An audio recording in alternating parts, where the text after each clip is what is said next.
ये कहानी पूरी तरह से डब स्टोरीज हब की ओर से है। तो बिना किसी देरी के चलिए शुरू करते हैं आज का रोमांचक एपिसोड। एपिसोड 131। वह कुछ साल पहले मर गई। क्या तुम गंभीर हो? जोनाथन अपने पैरों पर कूद पड़ा और अविश्वास से पूछा। उसकी आवाज में डिसबिलीफ और सदमा था। सान्या, दीपिका और पूजा के मुंह खुले रह गए, यह नहीं जानते हुए कि क्या कहें। वे उसे सांत्वना देना चाहती थीं, लेकिन साथ ही वे डरती थीं कि कहीं वे पुरानी चोट को फिर से न खोल दें। अंत में वे केवल चुप रह गईं।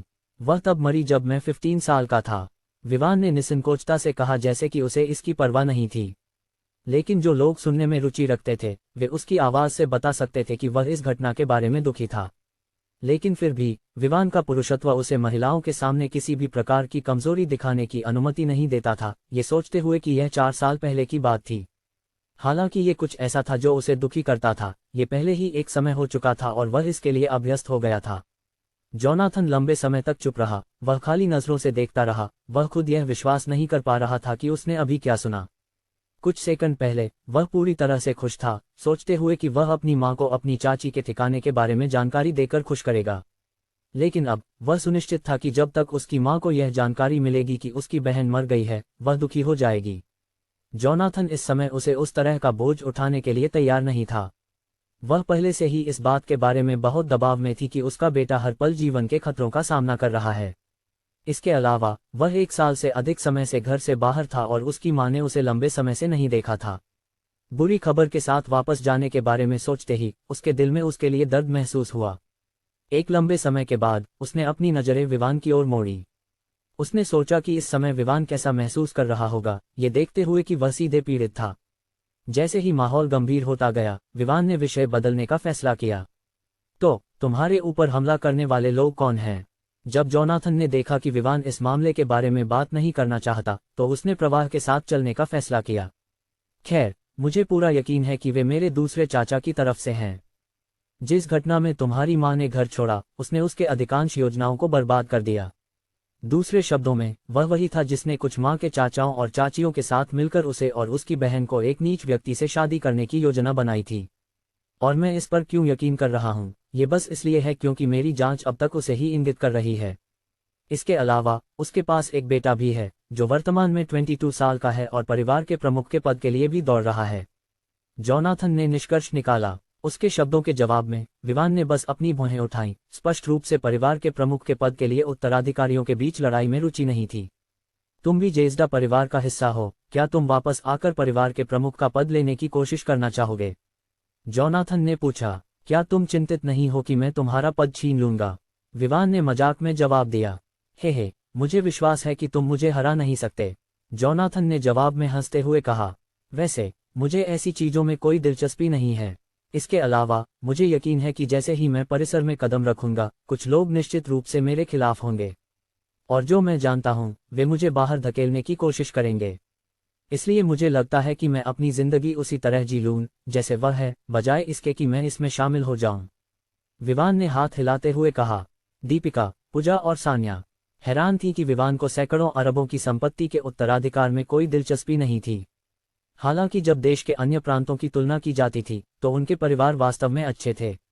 लेकिन जब वे राजधानी लौटते तो अगर उनकी तुलना अन्य परिवारों से की जाती तो वे कुछ खास नहीं थे। उनकी संपत्ति केवल कुछ अरब डॉलर की थी और अब विवान इस अवसर को सैकड़ों अरबों डॉलर की संपत्ति प्राप्त करने के लिए ठुकरा रहा था। लेकिन जब उन्होंने सोचा कि जोनाथन ने कहा कि वह समय समय पर हत्या के खतरे का सामना कर रहा है, तो उन्होंने सोचा कि बेहतर होगा कि वह न जाए।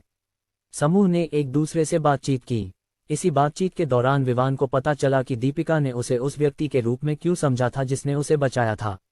ये पता चला कि जोनाथन ही था जिसने उसे उस समय बचाया था। किसी भी मामले में अब जब स्थिति स्पष्ट थी, विवान ने आशा की कि दीपिका अंततः उसे और उसके बीच सगाई के मुद्दे से परेशान करना बंद कर देगी। क्या तुम मेरे साथ मेरी मां से मिलने चलना चाहोगे? जोनाथन ने पूछा। अभी नहीं, लेकिन मुझे यकीन है कि मैं अगले साल ऐसा कर सकता हूं। फिलहाल मुझे नहीं लगता कि मैं ऐसा कर सकता हूं, विवान ने जवाब में सिर हिलाया। उसे अभी भी जेज़्डा परिवार से अधिक धनी और मजबूत होना था। तभी वह उन लोगों का सामना करने के लिए योग्य होगा जिन्होंने उसकी मां के लिए चीजें कठिन बना दी थीं। हालांकि वह पहले ही मर चुकी थी, वह कुछ कर्जों को चुकता करने के लिए तैयार नहीं था। उन्होंने उसकी मां का उपयोग करके अपने लाभ के लिए कुछ बेवकूफ़ योजनाएं बनाने की हिम्मत की। चूंकि वह उन्हें चुकता नहीं कर सकती थी, वह उनकी जगह ऐसा करेगा। इसके अलावा भुगतान उस दर्द से अधिक होना चाहिए जो उन्होंने उसे दिया था। जहां तक उसके पिता का सवाल है, उसे भी दंडित किया जाना चाहिए। आखिरकार उसकी मां ने अपनी बहन से भी अलग हो गई थी ताकि वह उसके साथ रह सके। अंत में उसने उससे शादी नहीं की, बल्कि उसे एक कोने में फेंक दिया और उसकी उपस्थिति को पूरी तरह से नजरअंदाज कर दिया। उसकी मां जेज़्डा परिवार में वापस जा सकती थी, लेकिन अंत में वह रॉय परिवार में रही, जो जेज़्डा परिवार की नज़र में एक बहुत छोटा परिवार था, बस इसलिए कि उसने उससे प्यार किया। वह समय समय पर दुखी होती थी और विवान ने उसे बार बार पकड़ लिया, लेकिन फिर भी उसने एक शब्द नहीं कहा। उसने कभी उसे अपने पिता से नफरत करने के लिए नहीं कहा। उसने ऐसा नहीं किया, भले ही वह रॉय परिवार के हाथों पीड़ित रही। अंत में वह मर गई। उसकी मृत्यु का कारण यह था कि वह अचानक बीमार हो गई और 2 महीने में मर गई। उसे जिस बीमारी से पीड़ित था, उसके कोई संकेत नहीं थे। जब वे अस्पताल गए तो डॉक्टर ने बस ये कहा कि वह बिल्कुल भी बीमार नहीं थी। लेकिन उसकी मां ने अपने शरीर में ताकत खो दी थी और अंत में वह मर गई। जब उसने इसके बारे में सोचा तो विवान को अचानक कुछ याद आया जिसने उसे गुस्सा दिलाया। लेकिन उसने अपने गुस्से को फटने नहीं दिया। इसके बजाय उसने इसे अंदर ही अंदर रखा और स्थिति का विश्लेषण करने की कोशिश की। ऐसा लग रहा था कि उसे अपनी मां की मृत्यु के मामले की जांच करनी होगी। उसके पिता की 2 पत्नियां हमेशा उसके खिलाफ साजिशें कर रही थीं, और ब्रेंडा ने अपनी मां की तरह ही व्यवहार किया था। इसलिए विवान ने सोचा कि उसकी मृत्यु के बारे में कुछ संदिग्ध हो सकता है। वे क्रिस्टल सिटी में थे, इसलिए ये सामान्य था कि वे एक डॉक्टर को ये बताने के लिए मैनिपुलेट कर सकते थे कि उसकी मां की सेहत में कुछ भी गलत नहीं था। जहां तक ये कारण है कि वे हमेशा उसके और उसकी मां के लिए चीजें कठिन बनाने की कोशिश करते थे, आज तक विवान को कोई सुराग नहीं था। लेकिन ऐसा लग रहा था कि उसे इस मामले की जांच करनी होगी। आखिरकार यह इतना सरल नहीं था। जब विवान अपने विचारों में खोया हुआ था तो उसे जोनाथन ने बाधित किया। क्या तुम्हें जानने के लिए मेरी मदद चाहिए कि तुम्हें कौन मारना चाहता था? विवान ने जवाब में सिर हिलाया, कोई जरूरत नहीं, मैं इसे संभाल सकता हूँ। इसके बाद उसने कॉल करने का फैसला किया। श्रेयंका, क्या तुम कल वेंचर सिटी आ सकती हो?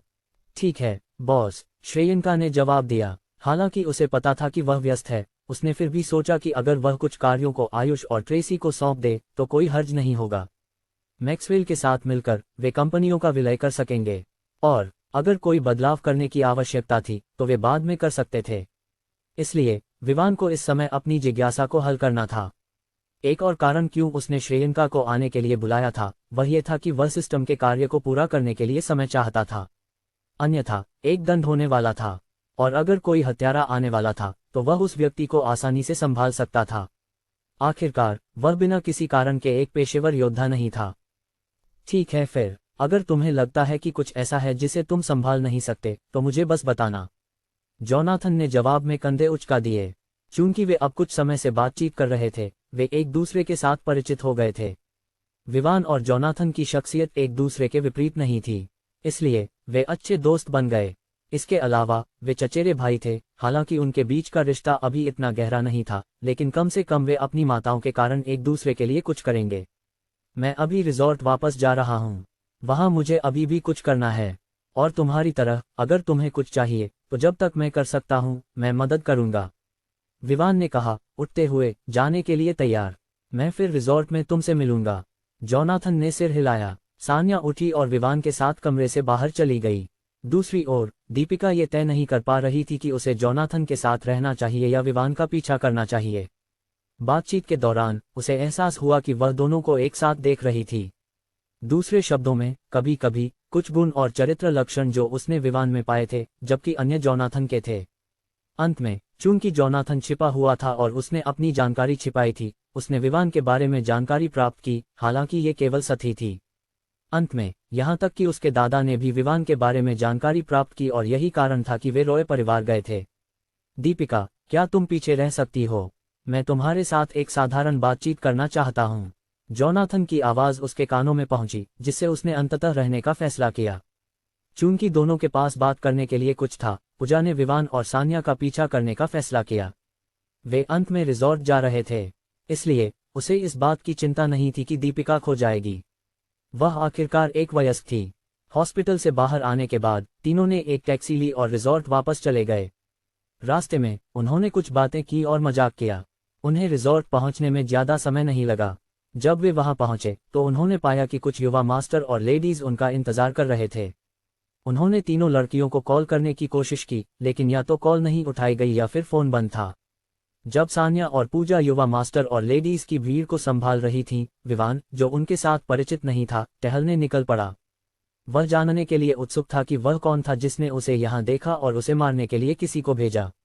विवान यहाँ यूरोकॉप्टर से आया था, इसलिए ये सामान्य था कि अगर कोई उसकी निगरानी कर रहा था तो उस व्यक्ति को यह नहीं पता होगा कि वह कहाँ गया जब तक कि वह विवान का पीछा हेलीकॉप्टर से न करे। दूसरे शब्दों में, उस व्यक्ति ने उसे यहाँ देखा था और यही कारण था कि उन्होंने उस पर हमला करने की कोशिश की। अंत में उन्होंने कभी नहीं सोचा था कि वे वास्तव में जोनाथन पर हमला करेंगे, न कि विवान पर।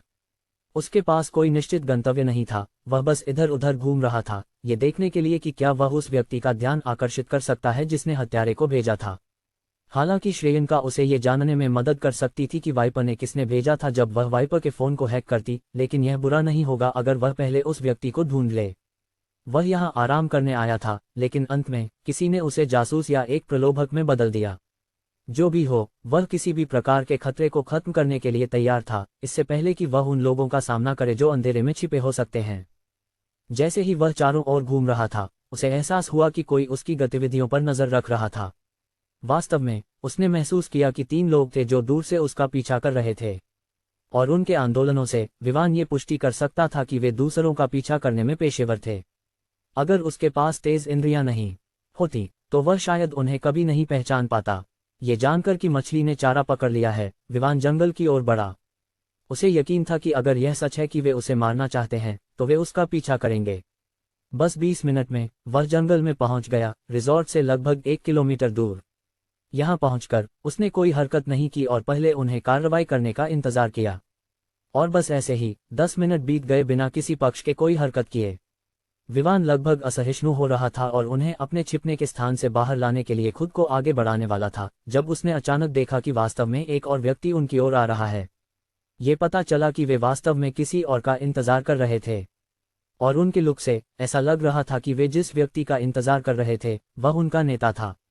विवान के होंठों में हल्की मुस्कान आई जब उसने सोचा एक से जोनाथन को निपटाने के लिए काफी नहीं था, तो उन्होंने सोचा कि 4 को एक साथ भेजना बेहतर होगा। खैर, मेरे लिए अच्छा है, मैं कई लक्ष्यों का उपयोग कर सकता हूं ताकि मैं जानकारी प्राप्त कर सकूं और मास्टरमाइंड के करीब पहुंच सकूं। विवान को यह पसंद नहीं था कि वह रोशनी में था जबकि दुश्मन अंधेरे में था। ये सबसे खतरनाक चीजों में से एक थी, एक दुश्मन का सामना करना जिसे आप नहीं देख सकते और जिसके बारे में आप कुछ नहीं जानते।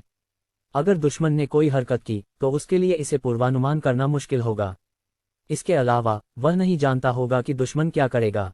दुश्मन उसके बारे में पूरी जानकारी रख सकता था। अंत में विवान नहीं जानता था कि उसे क्या बचाना है और क्या नहीं। 2 मिनट बाद जो व्यक्ति अभी आया था उसने तीनों को उसके पास आने के लिए नेतृत्व किया। उसके आंदोलनों से विवान को पता था कि उसके पास उस पर अचानक हमला करने का कोई इरादा नहीं था। मुझे लगता है कि तुम हमारी आगमन के बारे में पहले से ही जानते हो, है ना? आदमी ने विवान के कुछ मीटर पीछे आते ही कहा। विवान ने मुड़कर उसका सामना किया। आदमी ने बिना आस्तीन की लाल शर्ट पहनी हुई थी, जैसे कि उसकी आस्तीनें फटी हुई थीं। नीचे उसने काले स्वेट पैंट और काले जूते पहने हुए थे। अपने चेहरे पर मुस्कान के साथ विवान ने कहा, तुम यहाँ आने में काफी समय ले रहे हो। हे, तुम बिल्कुल भी नर्वस नहीं लगते। शायद तुम मुझे पहचानते नहीं, आदमी ने हंसते हुए पूछा। और जैसे ही उसने सवाल किया, उसने अपने बाएं हाथ पर एक मकड़ी के टैटू की ओर इशारा किया। टैटू बाएं हाथ के शीर्ष पर कंधे के करीब बना हुआ था। क्या मुझे तुम्हें जानना चाहिए? विवान ने आश्चर्य से पूछा। ये वास्तव में पहली बार था जब वह इस आदमी से मिल रहा था। तो ये कैसे हो सकता है कि यह आदमी सिर्फ टैटू से उसे पहचानने की उम्मीद कर रहा था? हालांकि वह इसके बारे में निश्चित नहीं था, उसने टैटू को अपने दिमाग में रखने का फैसला किया। शायद इसका कुछ मतलब था जो वह नहीं जानता था। शायद यह उसे मास्टरमाइंड की ओर इशारा करेगा। जब उसने देखा कि विवान उसके बारे में गंभीरता से नहीं जानता, तो आदमी ने मजाक में कहा, ओह जोनाथन, मैंने सोचा कि तुम, जो जेज़्डा परिवार के अगले परिवार के प्रमुख बनने की कोशिश कर रहे हो, तुम्हारे पास बहुत सारी जानकारी होगी। अंत में मैंने बहुत सोचा। विवान ने जोनाथन के नाम का उल्लेख सुनकर भौहें चिराईं। ये कैसे हो रहा था? क्या ये कर्म का प्रहार था? जोनाथन पर हमला किया गया क्योंकि उन्होंने सोचा कि वह विवान है, और अब विवान वास्तव में जोनाथन के रूप में हमला किया जा रहा था। क्या ये हास्यास्पद नहीं था? और सबसे मजेदार बात यह थी कि जबकि जोनाथन पर एक व्यक्ति ने हमला किया, वह 4 लोगों द्वारा एक साथ हमला किया जा रहा था। शायद मुझे अपनी उपस्थिति बदलनी चाहिए। जब कोई तुम्हें मारने की कोशिश कर रहा हो तो किसी और के लिए गलत समझा जाना बिल्कुल भी अच्छा नहीं है, विवान ने जोर से कहा, जबकि उसने अपने सिर को छुआ। विवान के शब्द सुनकर आदमी हैरान रह गया। उसने उलझन में पूछा, तुम दूसरों के लिए गलत समझे जाने का क्या मतलब है? क्या तुम यह इम्प्लाई कर रहे हो कि तुम जोनाथन नहीं हो? मैं और क्या सोच सकता हूँ? मुझे जोनाथन के रूप में गलत समझा गया और मुझे सगाई कर दी गई। अब मुझे फिर से जोनाथन के रूप में गलत समझा जा रहा है और यहाँ हम हैं, कोई मुझे मारने की कोशिश कर रहा है। हालांकि यह सच था कि मैं उम्मीद कर रहा था कि कोई मेरे पीछे आएगा। मैंने कभी नहीं सोचा था कि यह अनजान लोग होंगे। विवान ने ये शब्द कहते हुए साइड किया। आदमी फिर से भौहें चिढ़ाता है। और वाइपर के विपरीत, जिसने केवल सोचा था कि जोनाथन स्थिति से बाहर निकलने का एक तरीका खोज रहा है, यह आदमी अलग था। उसने 1 साल पहले से ही पर्याप्त जांच की थी। अगर जोनाथन लगभग 1 साल से गायब नहीं होता तो वह बहुत पहले ही हमला कर चुका होता। तो तुम कौन हो? अपनी अटकलों की पुष्टि करने के लिए आदमी ने पूछा। कम से कम तुम समझदार हो। खैर, मैं विवान हूं और जोनाथन नहीं हूं। जोनाथन मेरे चचेरे भाई हैं। विवान ने कुछ भी छिपाने की कोशिश नहीं की। उसे लगा कि अगर वह थोड़ा और बोले तो शायद वह उन्हें ये बताने के लिए लुभा सके कि उन्हें किसने भेजा था। ओह, यह अप्रत्याशित है, आदमी ने कहा। क्या मैं तुम्हारी आईडी देख सकता हूं ताकि तुम्हारी पहचान की पुष्टि कर सकूं? उसने पूछा। दुर्भाग्य से मैंने अपनी आईडी रिजॉर्ट में अपने कमरे में छोड़ दी। लेकिन क्या मेरे आईडी के साथ एक स्कैन किया हुआ दस्तावेज काम करेगा? विवान ने अपना फोन निकालकर पूछा। कोई समस्या नहीं, आदमी ने अपने कंधे उचका दिए, जैसे कि उसे कोई परवाह नहीं थी। इस समय तक विवान ने महसूस किया कि यह आदमी काफी मजबूत था। इसके अलावा ऐसा लगता था कि उसमें कुछ असामान्य था, लेकिन वह उस चीज पर उंगली नहीं रख सका जो उसे असामान्य लग रही थी।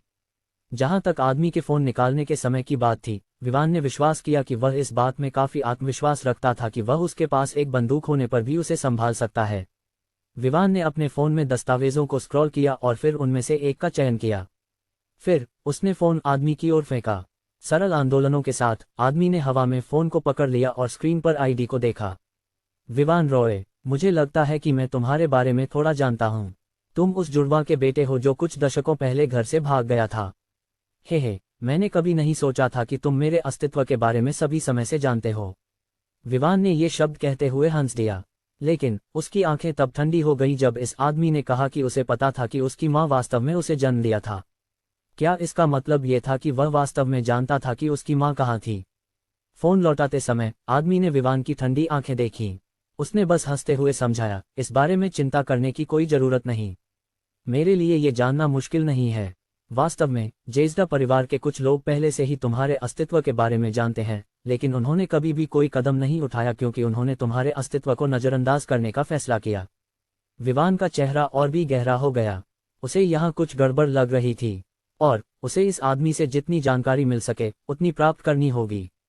खैर, चूंकि तुम जोनाथन नहीं हो और तुम्हारी गर्दन के लिए कोई भुगतान नहीं है, तो मैं बस चला जाऊंगा, आदमी ने कहा और मुड़कर जाने का इरादा किया। हालांकि विवान ने उम्मीद नहीं की थी कि यह आदमी वास्तव में ऐसा कुछ करेगा, फिर भी वह समय पर प्रतिक्रिया करने में सफल रहा। खैर, तुमने सोचा कि तुम बस मुझे छोड़ सकते हो, लेकिन क्या तुमने मुझसे पूछा है कि क्या मैं तुम्हें जाने दूंगा या नहीं? आदमी ने विवान को एक भौं चिढ़ाते हुए देखा और पूछा, क्या तुम अपनी किस्मत आजमाने की कोशिश कर रहे हो? हे, बिल्कुल नहीं, विवान ने ठंडी मुस्कान के साथ कहा और फिर अपनी शर्ट की आस्तीनें रोल करने लगा। फिर उसने कहा, तुम जानते हो, हालांकि इस बार तुम्हारा लक्ष्य मैं नहीं हूं, फिर भी जोनाथन मेरा चचेरा भाई है। तो क्या तुम सोचते हो कि मैं तुम्हें जाने दूंगा जब मुझे पता है कि तुम्हारे पास उसे मारने की मंशा है? हे, बिल्कुल नहीं, विवान ने ठंडी मुस्कान के साथ कहा। फिर उसने अपनी शर्ट की आस्तीनें रोल करना शुरू किया। फिर उसने अपनी नजरें आस्तीनों पर केंद्रित करते हुए कहा, तुम जानते हो, हालांकि इस बार तुम्हारा लक्ष्य मैं नहीं हूं, फिर भी जोनाथन मेरा चचेरा भाई है। तो क्या तुम सोचते हो कि मैं तुम्हें जाने दूंगा जब मुझे पता है कि तुम्हारे पास उसे मारने की मंशा है? आदमी ने भौहें चिढ़ाईं, लेकिन उससे पहले कि वह कुछ बोल पाता, उसके एक अधीनस्थ ने एक कदम आगे बढ़ाया और विवान पर झपट्टा मारा। तू बेवफा कुत्ते, क्या तुम जानते हो कि वह कौन है? वह स्पाइडर है, देश के शीर्ष 10 हत्यारों में से एक। उसने तुम्हें जीने की कृपा दी है, लेकिन तुम इसकी सराहना नहीं करते।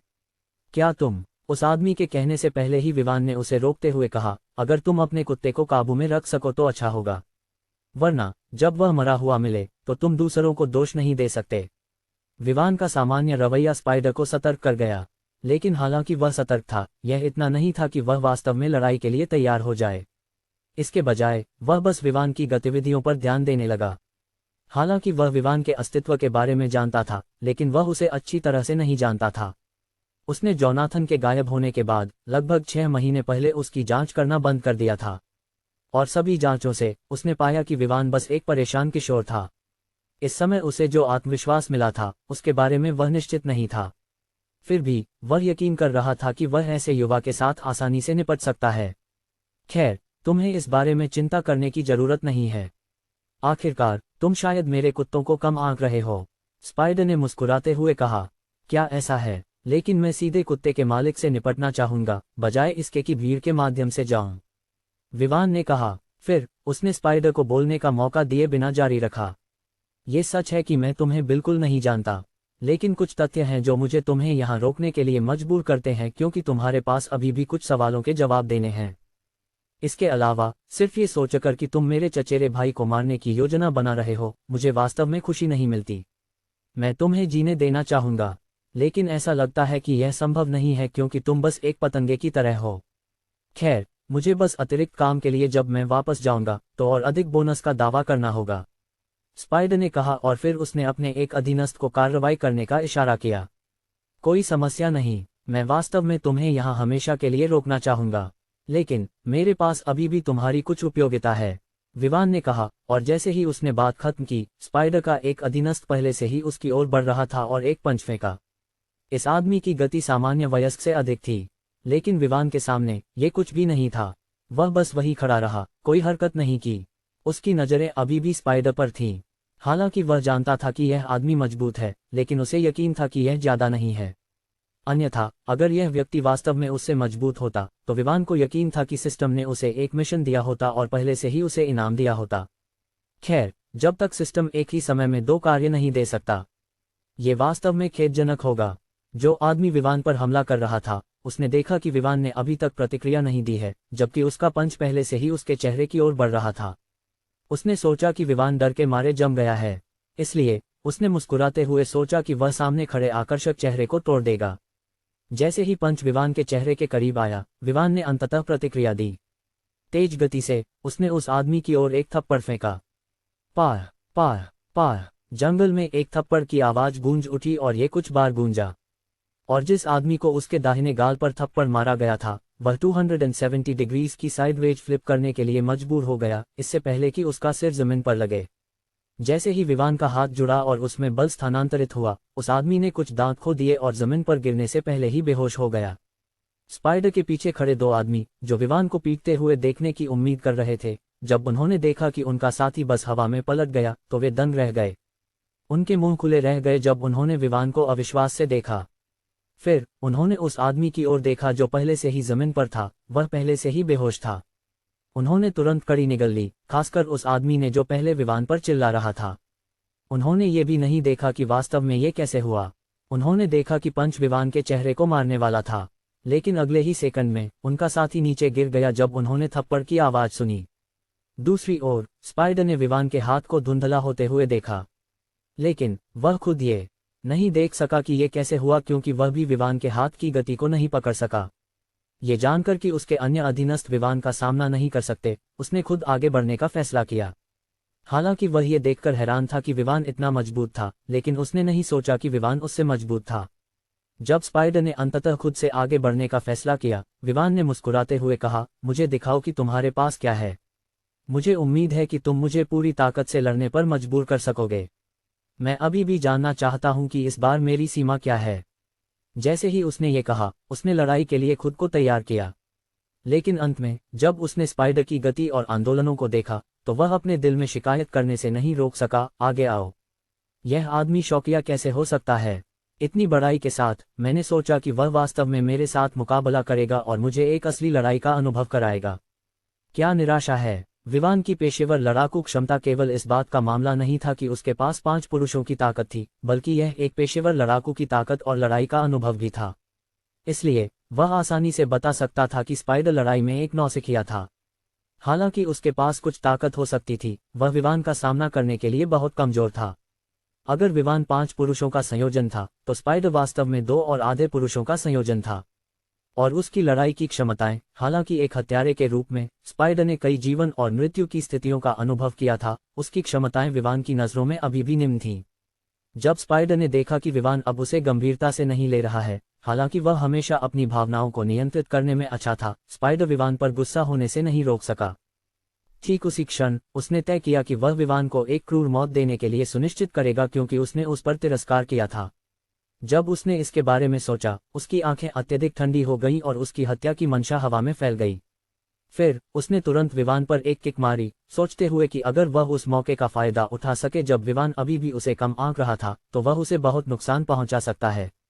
टप किक लगी, लेकिन स्पाइडर की आंखें सिकुड़ गईं जब उसने देखा कि उसकी दाहिनी टांग अभी भी किकिंग स्थिति में लटकी हुई है।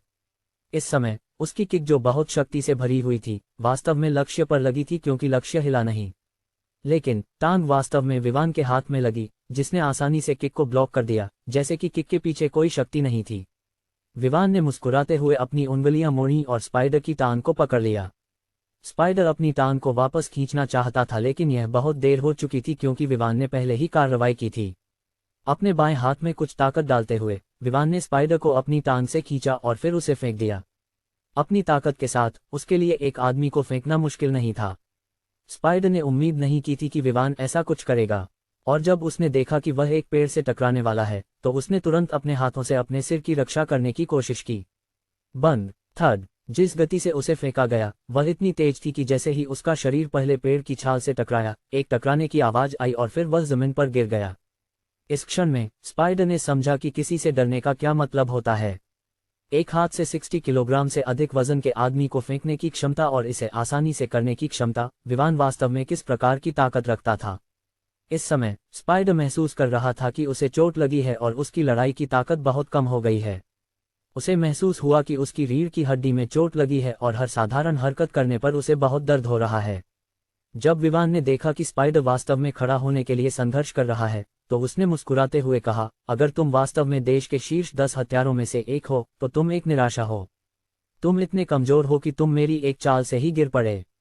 विवान के शब्द सुनकर स्पाइडर, जो पहले अपने पैरों पर खड़े होने के लिए संघर्ष कर रहा था, गुस्से में अपने दांतों को किटकिटाने लगा। लेकिन फिर भी वह जानता था कि वह विवान का मुकाबला नहीं कर सकता। लेकिन अपनी प्रतिष्ठा के लिए, खासकर अपने अधीनस्थों के सामने, उसने जमीन पर रहना जारी नहीं रखा। उसने फिर भी अपने दांतों को किटकिटाते हुए खड़ा होने की कोशिश की, जबकि उसकी रीढ़ में जो दर्द था वह उसे महसूस हो रहा था। वह भाग्यशाली था कि उसकी रीढ़ की हड्डी नहीं टूटी, अन्यथा उसकी उंगलियां तुरंत लकवाग्रस्त हो जातीं, और अब वह केवल पेड़ का सहारा लेकर खड़ा हो सकता था ताकि वह जमीन पर न गिरे। तो क्यों नहीं तुम मुझे बताते कि तुम मेरी माँ के बारे में कैसे और क्यों जानते हो? और अगर तुम कर सको तो ये भी बताओ कि तुम्हें जोनाथन को मारने के लिए किसने भेजा? विवान ने अपने हाथ ताली बजाते हुए कहा और ठंडी मुस्कान के साथ पूछा। एक हत्यारे के लिए विवान कभी भी दयालु नहीं होगा।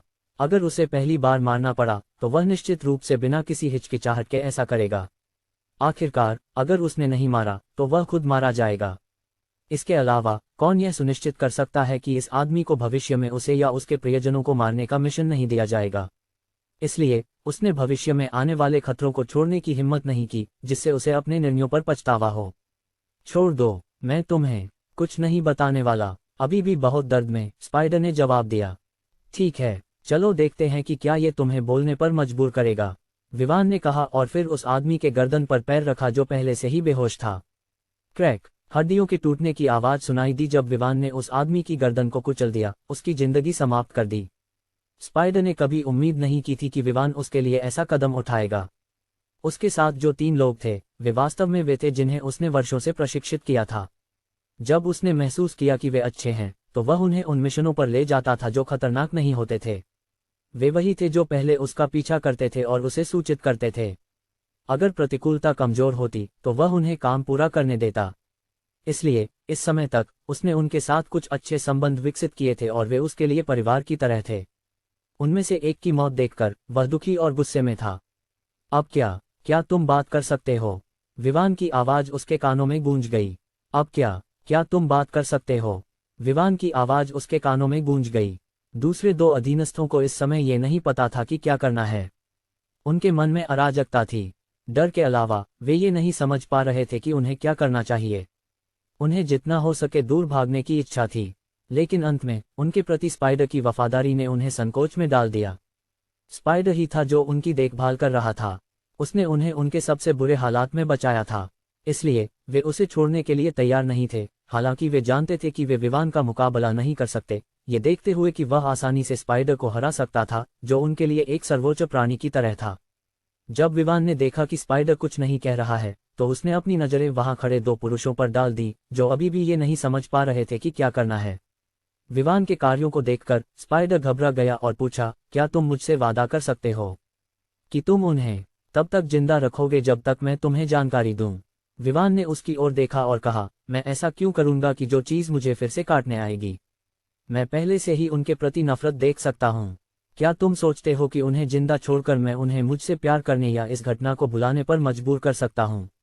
ऐसा नहीं होने वाला। स्पाइडर कुछ कहने से पहले ही विवान ने जारी रखा, इस पर ज्यादा मत सोचो।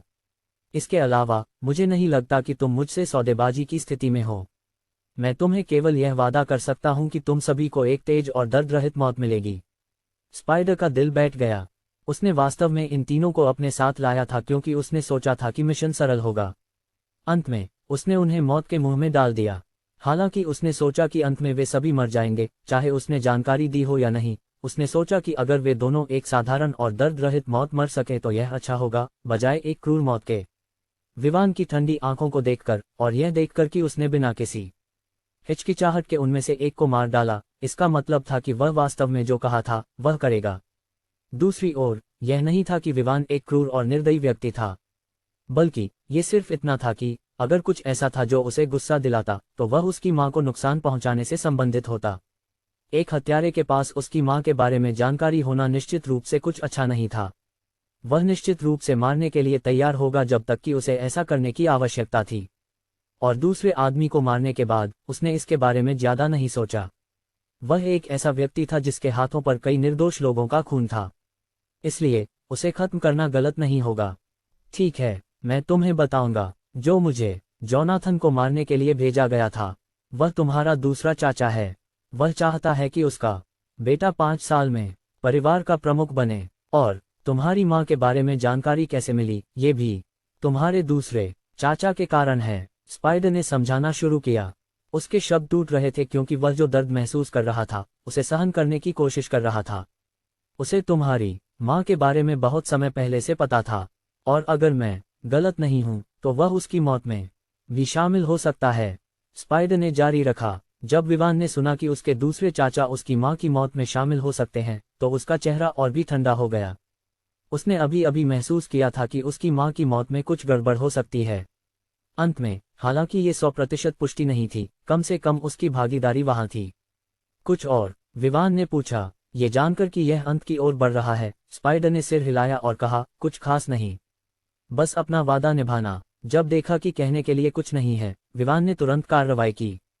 इससे पहले कि दोनों प्रतिक्रिया कर पाते, उनके गर्दनें टूट गईं और वे जमीन पर बेहोश गिर पड़े। इसके बाद विवान ने अपनी अद्भुत ताकत का उपयोग करके स्पाइडर की गर्दन तोड़कर उसे मार डाला। ये सब करने के बाद उसने अपनी अगली कार्रवाई पर ध्यान केंद्रित किया। उसने तीनों के फोन खोजे और ले लिए। फिर एक समस्या आई, वह शवों के साथ कैसे निपटेगा। उसने पहले कभी ऐसा नहीं किया था। उसने कुछ समय सोचा और फिर तय किया कि अगर प्राइवेट टीम इससे निपट सके तो यह अच्छा होगा। बस ये था कि टीम पूरी तरह से उसके प्रति वफादार नहीं थी, इसलिए वह उन्हें इसमें शामिल नहीं करना चाहता था। कुछ समय तक सोचने के बाद उसने सबसे अच्छा समाधान पाया। अपने फोन को निकालते हुए उसने एक कॉल की। हाँ, तुमने मुझे इतनी सुबह क्यों बुलाया? अभी तो 3 घंटे भी नहीं हुए। क्या तुम्हें किसी चीज में मदद चाहिए? जोनाथन ने पूछा। वास्तव में यह उल्टा होना चाहिए। मैं चाहता हूं कि तुम अपनी मदद करो जब मैंने कर्ज चुकता किया हो। विवान ने कहा। इसका क्या मतलब है? जोनाथन उलझन में था। खैर, यहाँ एक आदमी है जो खुद को स्पाइडर कहता है। वह तुम्हें मारने आया था, लेकिन दुर्भाग्यवश उसने मुझे तुम्हारे लिए समझ लिया और मुझ पर हमला कर दिया। विवान ने जो हुआ उसे समझाया। जोनाथन पूरी तरह से हैरान था कि विवान पर वास्तव में हमला किया गया। इसके अलावा वह सोच रहा था कि यह स्पाइडर नाम का व्यक्ति उसकी जानकारी कैसे प्राप्त कर सका। लेकिन जब उसने सोचा कि उसने अपने अधीनस्थों को वाइपर के साथ लड़ाई के दृश्य को साफ करने के लिए बुलाया था, शायद कोई ऐसा था जिसने ये जानकारी प्राप्त की थी कि वे वोलेंट सिटी आए हैं। लेकिन जो वह नहीं समझ पा रहा था वह ये था कि वह हत्यारा यहाँ सिर्फ कुछ घंटों में कैसे पहुंच गया। एक को ये जानना चाहिए कि कर्तू सिटी और वोलेंट सिटी के बीच की दूरी ऐसी नहीं थी जिसे 3 घंटे में केवल एक विमान का उपयोग करके तय किया जा सके। किसी भी मामले में उसने विवान के शब्दों में कुछ पकड़ा। क्या तुम सुनिश्चित हो कि इस बार जो व्यक्ति आया वह स्पाइडर था? उसने पूछने से खुद को रोक नहीं पाया। हाँ, उसके हाथ पर एक मकड़ी का टैटू है। उसने खुद को वही बताया और मैं कह सकता हूं कि उसके पास कुछ लड़ाई की क्षमता थी। विवान ने समझाया, ये वही होना चाहिए। वह देश का 7वां सबसे शीर्ष हत्यारा है। वह शक्तिशाली है और अगर उसने मुझे मेरी वर्तमान स्थिति में पकड़ लिया होता तो मुझे यकीन है कि मैं मर गया होता। लेकिन तुम उसे संदर्भित करते समय अतीत के काल का उपयोग क्यों कर रहे हो? जोनाथन ने स्पाइडर के बारे में गंभीरता से कहा। वह मर गया। वह मेरी एक चाल के बाद भी खड़ा नहीं हो सका। मुझे आश्चर्य है कि वह कितना कमजोर था। विवान ने कहा, क्या तुम सच में कह रहे हो कि वह मर गया? अगर वह नहीं है तो कोशिश करो कि तुम उससे बचो। तुम मेरे अधीनस्थों के आने तक उसका इंतजार कर सकते हो। जोनाथन ने कहा, आओ, मैंने पहले ही कहा कि यह आदमी मर गया। मैं तुम्हें इसलिए बुला रहा था ताकि तुम किसी को भेज सको जो यहाँ आकर दृश्य को साफ कर सके। मैंने पहले कभी ऐसा कुछ नहीं किया है, इसलिए मेरे पास इससे निपटने के लिए संसाधन नहीं है। विवान ने समझाया। जोनाथन को विश्वास नहीं हो रहा था जब उसने सुना कि यह सच है कि स्पाइडर मर गया। लेकिन विवान की गंभीर आवाज सुनकर उसे इसे मानने के अलावा कोई चारा नहीं था। मुझे स्थान बताओ और मैं उन्हें लगभग 20 मिनट में वहां भेज दूंगा, जोनाथन ने कहा। उसके अधीनस्थ हमेशा पश्चिमी प्रांत में रहे थे। बस ये था कि उसने अब तक उनके साथ बातचीत नहीं की थी आज तक, और अब वे वोलेंट सिटी के आसपास कहीं होंगे। इसलिए उसे यकीन था कि वे 20 मिनट के भीतर विवान के पास पहुंच जाएंगे। विवान ने उसे पिन की गई स्थिति भेजी और फिर उसने विदाई ली। दृश्य को साफ करना आसान होगा क्योंकि वहां कोई खून नहीं था, केवल समस्या शवों को निपटाने की थी। बाहर निकलने के बाद उसने तय किया कि वह अपने बुक किए गए कमरे में वापस जाएगा। उसने उस दिन लड़कियों के करीब जाने का कोई इरादा नहीं बनाया क्योंकि वह अभी भी नहीं जानता था कि उसे मारने की मंशा किसकी थी। अगर दूसरी पार्टी ने उसे लड़कियों के साथ देखा तो वे बंधक के रूप में इस्तेमाल हो सकते थे और वे ऐसी चीज के लिए घायल हो सकते थे जो वास्तव में उनके लिए संबंधित नहीं थी। उस रात लगभग 9 बजे श्रेयन का आखिरकार आई। उसने समय बर्बाद नहीं किया और तुरंत वाइपर की जांच शुरू कर दी। वह विवान की मुख्य चिंता थी क्योंकि वह उसका मुख्य लक्ष्य था। वह जानना चाहता था कि उसे किसने भेजा था। श्रेयंका की क्षमताओं के साथ उसने आसानी से फोन का पासवर्ड तोड़ दिया और उसे एक्सेस किया। इसके बाद उसने संपर्क इतिहास को देखना शुरू किया। उसने पाया कि सभी कॉल का इतिहास हटा दिया गया था, लेकिन कोई बात नहीं। हालांकि वे फोन पर नहीं थे, लेकिन डेटा अभी भी कहीं रिकॉर्ड किया गया था। इसलिए उसने आसानी से हैक किया और इस महीने की गई कॉल लॉग्स को खोज निकाला। काफी समय बाद उसकी लैपटॉप की स्क्रीन पर नामों की एक सूची प्रकट हुई। विवान ने लैपटॉप की स्क्रीन पर देखा, ये देखने की कोशिश की कि क्या वहां कोई ऐसा है जिसे वह जानता था और जिसने वास्तव में ठेकेदार से संपर्क किया था। वह निश्चित था कि दूसरी पार्टी को कोई ऐसा होना चाहिए जिससे उसने बातचीत की हो। भले ही वह दूसरी पार्टी के विवरण को जानने में असफल रहा, लेकिन वह कम से कम नाम जानता था। उसने सबसे पुराने कॉल से शुरू किया। वह गिरता रहा जब तक कि उसने एक ऐसा नाम नहीं पाया जिसे वह अच्छी तरह से जानता था। वह मैरियन थी। विवान उसे जानता था क्योंकि वह धीरेन्द्र की पत्नियों में से एक थी और वह कायला की मां थी। जैसे ही उसने पाया कि उसने वास्तव में एक कॉल की थी, विवान की आंखें सिकुड़ गईं। उसने श्रेयंका से कहा कि वह दोनों के बीच बातचीत का ऑडियो चलाए। बातचीत से विवान ने पाया कि वह वही थी जिसने वाइपर से वोलेंट सिटी में कायला से मिलने के लिए कहा था क्योंकि उसके पास उसके लिए कुछ था। ये जानकर कि कायला भी शामिल थी, विवान ने समय बर्बाद नहीं किया। उसने बस कायला का नाम खोजा और पाया कि वास्तव में उसी दिन उनके बीच एक बातचीत हुई थी। और पहले की बातचीत में यह उस कमरे के बारे में था जहां वे व्यापार पर चर्चा करने के लिए मिलेंगे। दूसरी बातचीत में कायला वाइपर को सूचित कर रही थी कि लक्ष्य वास्तव में रिजॉर्ट में मौजूद था। इन सभी सुरागों के साथ विवान ये कैसे नहीं जान सकता था कि उसे मारने की मंशा किसकी थी। कायला उसे मारना चाहती थी, लेकिन उसने उसे मारने के लिए क्या किया था? ये एक सवाल था जिसका जवाब केवल वह दे सकती थी। श्रेयंका, पता करो कि वह अब कहाँ है। और अगर वह रिजॉर्ट में अपने कमरे में है तो मैं अभी वहां जा रहा हूं। विवान ने कहा। जी मास्टर। श्रेयंका ने सिर हिलाया और विवान से अपना लैपटॉप ले लिया। कुछ ही क्षणों में उसने तेजी से टाइप करना शुरू कर दिया। लगभग 2 मिनट बाद उसने रिजॉर्ट के सीसीटीवी फुटेज देखना शुरू किया। वीडियो में केवल गलियारे के दृश्य थे, कमरे के नहीं। किसी भी मामले में वीडियो को पीछे की ओर चलाना शुरू किया गया ताकि समय की बचत हो सके। अगर वह कमरे से बाहर गई होती तो उसे पता चल जाता। कुछ समय बाद श्रेयंका ने पाया कि वह अभी भी कमरे में है और विवान को इसके बारे में सूचित किया। विवान ने सिर हिलाया और कमरे से बाहर निकल गया और उस कमरे की ओर बढ़ने का फैसला किया। लेकिन जैसे ही उसने दरवाजा खोला उसने सान्या को देखा जो दरवाजे पर दस्तक देने ही वाली थी। दरवाजा उसके सामने खुलते देख सान्या पहले तो हैरान हुई, फिर जब उसने विवान को बाहर आते देखा तो वह उत्साहित हो गई। वह बस ये पूछने ही वाली थी कि वह पूरे दिन उससे क्यों बच रहा था, जब अचानक उसने श्रेयंका की आकृति कमरे के अंदर देखी। उसका दिल उस क्षण ठंडा हो गया। वह बस विश्वास नहीं कर पा रही थी कि विवान ने उसे इसलिए टाला क्योंकि उसके साथ एक महिला थी। उदास महसूस करते हुए उसने तुरंत मुड़कर भागना शुरू कर दिया, विवान को कुछ पूछने का मौका दिए बिना।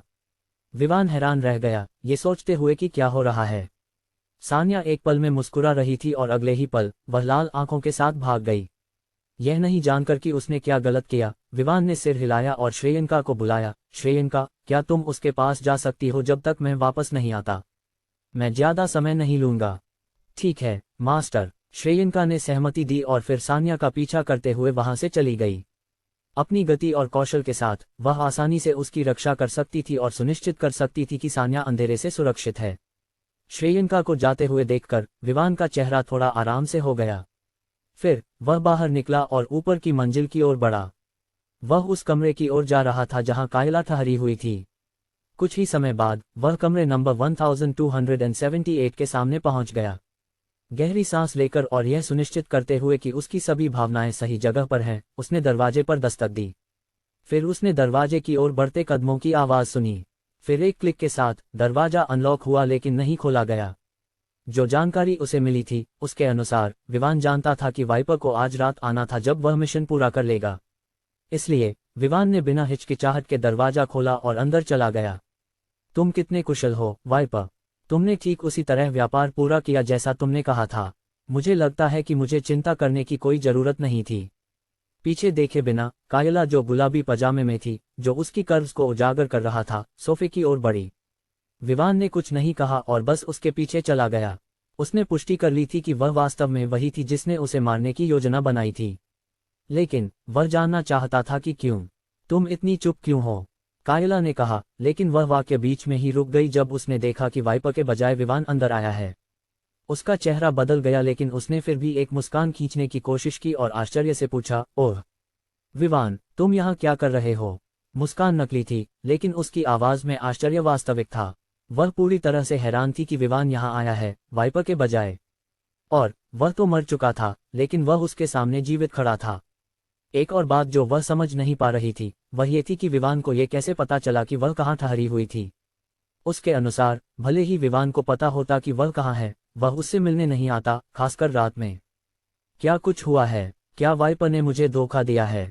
उसके मन में कई विचार दौड़ने लगे, ये सोचते हुए कि क्या हो रहा है और उसे क्या करना चाहिए अगर विवान वास्तव में जानता था कि उसे मारने का मिशन दिया गया था। अच्छा है कि तुमसे मिल रहा हूँ बहन। मैं यहाँ मिलने आया हूँ। क्या ये बुरा है कि मैं अपनी बहन से मिलने आया हूँ जब मुझे पता चला कि वह यहाँ है? विवान ने उसे एक चमकदार मुस्कान देते हुए पूछा। पहली बार कायला को यह मानने के लिए मजबूर होना पड़ा कि उसका ये छोटा भाई वास्तव में हैंडसम है।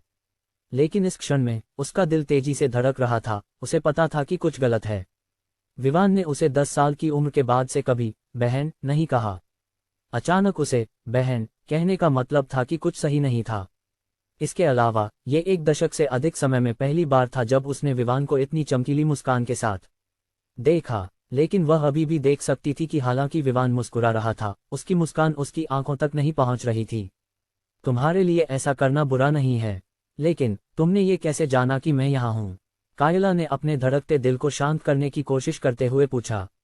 बिना जवाब दिए विवान बस सोफे पर बैठ गया और कायला को बैठने का इशारा किया। कायला तुरंत समझ गई कि विवान के व्यवहार में कुछ गलत था। ये वास्तव में पहली बार था जब उसने विवान को इतना साहसी देखा। पहले वह कभी भी उसे जवाब देने की हिम्मत नहीं करता था, उसे कुछ करने के लिए निर्देश देने की तो बात ही छोड़ दो।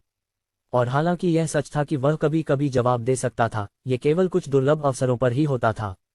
यह नहीं जानकर कि वह यहाँ क्यों है, उसने फिर भी उसके सामने बैठने का फैसला किया और उसके बोलने का इंतजार किया। अब भी मुस्कुराते हुए विवान ने कहा, वास्तव में मैंने ये पता लगाया कि तुम यहाँ सीसीटीवी फुटेज देखकर हो, और मैंने तुम्हें ये कहते सुना कि तुम यहाँ हो। कायला स्थिति को लेकर और भी अधिक उलझन में पड़ गई। सीसीटीवी फुटेज देखना, उसे ये कहते सुनना कि वह यहाँ है, ये कैसे संभव था? मजाक मत करो, तुम सच में मुझे यहाँ कैसे मिले? कायला ने हंसते हुए पूछा।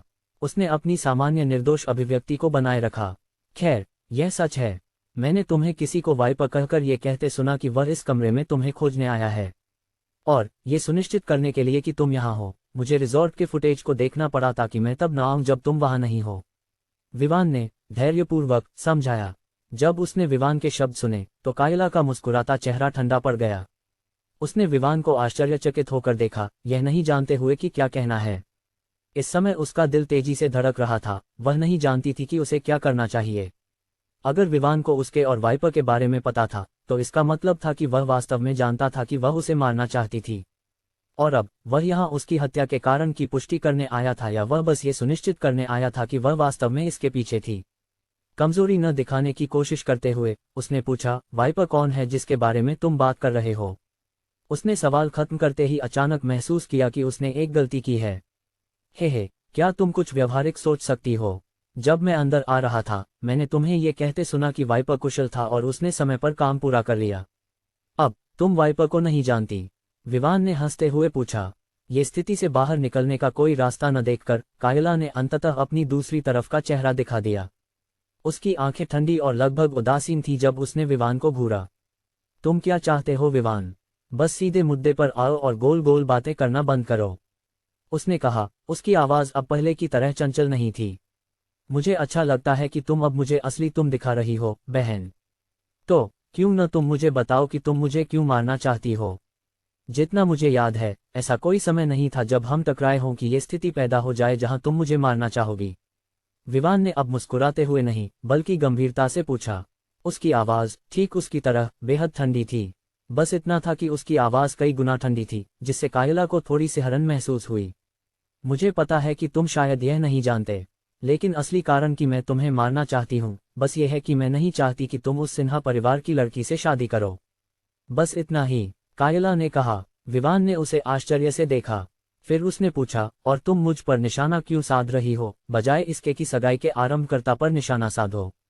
तुम जानती हो, मुझे वह पसंद नहीं है। अगर वह चली जाती है तो शादी नहीं होगी, लेकिन अगर मैं मर गया तो वह अंत तक जांच करेगी और पता लगाएगी कि इसके पीछे कौन था। यही तुम्हारी गलती है विवान। अगर मैं उसे मार दूं तो ये तुम्हें मारने से भी बुरा होगा। अगर वह मर जाती है तो मुझे यकीन है कि उसका दादा ये सुनिश्चित करेगा कि उसकी मौत के पीछे कौन है, और यह सुनिश्चित करेगा कि वह व्यक्ति एक क्रूर मौत मरे। यहाँ तक कि परिवार भी शामिल होगा। आखिरकार वह सिन्हा परिवार की वंशज है, कायला ने रुकते हुए कहा। जब विवान ने देखा कि उसकी ध्यान कायला पर है तो उसने जारी रखा, दूसरी ओर अगर मैं तुम्हें मार दूं तो मुझे यकीन है कि शादी नहीं होगी, और उस बूढ़े आदमी के लिए मुझे यकीन है कि वह तुम्हारे लिए, जिसे संभावित ससुराल वाला माना जा सकता है, के लिए इतना दूर नहीं जाएगा। विवान उसके दिमाग से हैरान था। फिर भी वह ये कह सकता था कि यही उसकी चतुराई थी जिसने उसे मुसीबत में डाल दिया। उसने कभी नहीं सोचा होगा कि उसे नाराज करना वास्तव में सबसे खराब विकल्प होगा जो वह बना सकती थी। न केवल हत्या असफल हुई, बल्कि वह इस समय उसके सामने था। मैं कह सकता हूं कि तुम हमेशा की तरह एक तेज दिमाग रखती हो, लेकिन क्या तुम सोचती हो कि मैं इतना बेवकूफ़ हूं कि यह मान लूं कि तुम बस इसलिए मुझे मारना चाहती हो क्योंकि तुम नहीं चाहती कि मैं उस लड़की से शादी करूं? मुझे पता है कि यह सिर्फ इसका एक छोटा सा हिस्सा है। तो तुम मुझसे क्या छिपा रही हो, बहन? विवान ने पूछा। जब कायला ने देखा कि विवान चीजों को वैसा नहीं छोड़ रहा है और वह और अधिक जानने की कोशिश कर रहा है, तो उसने अपनी मुठ्ठियां कस लीं।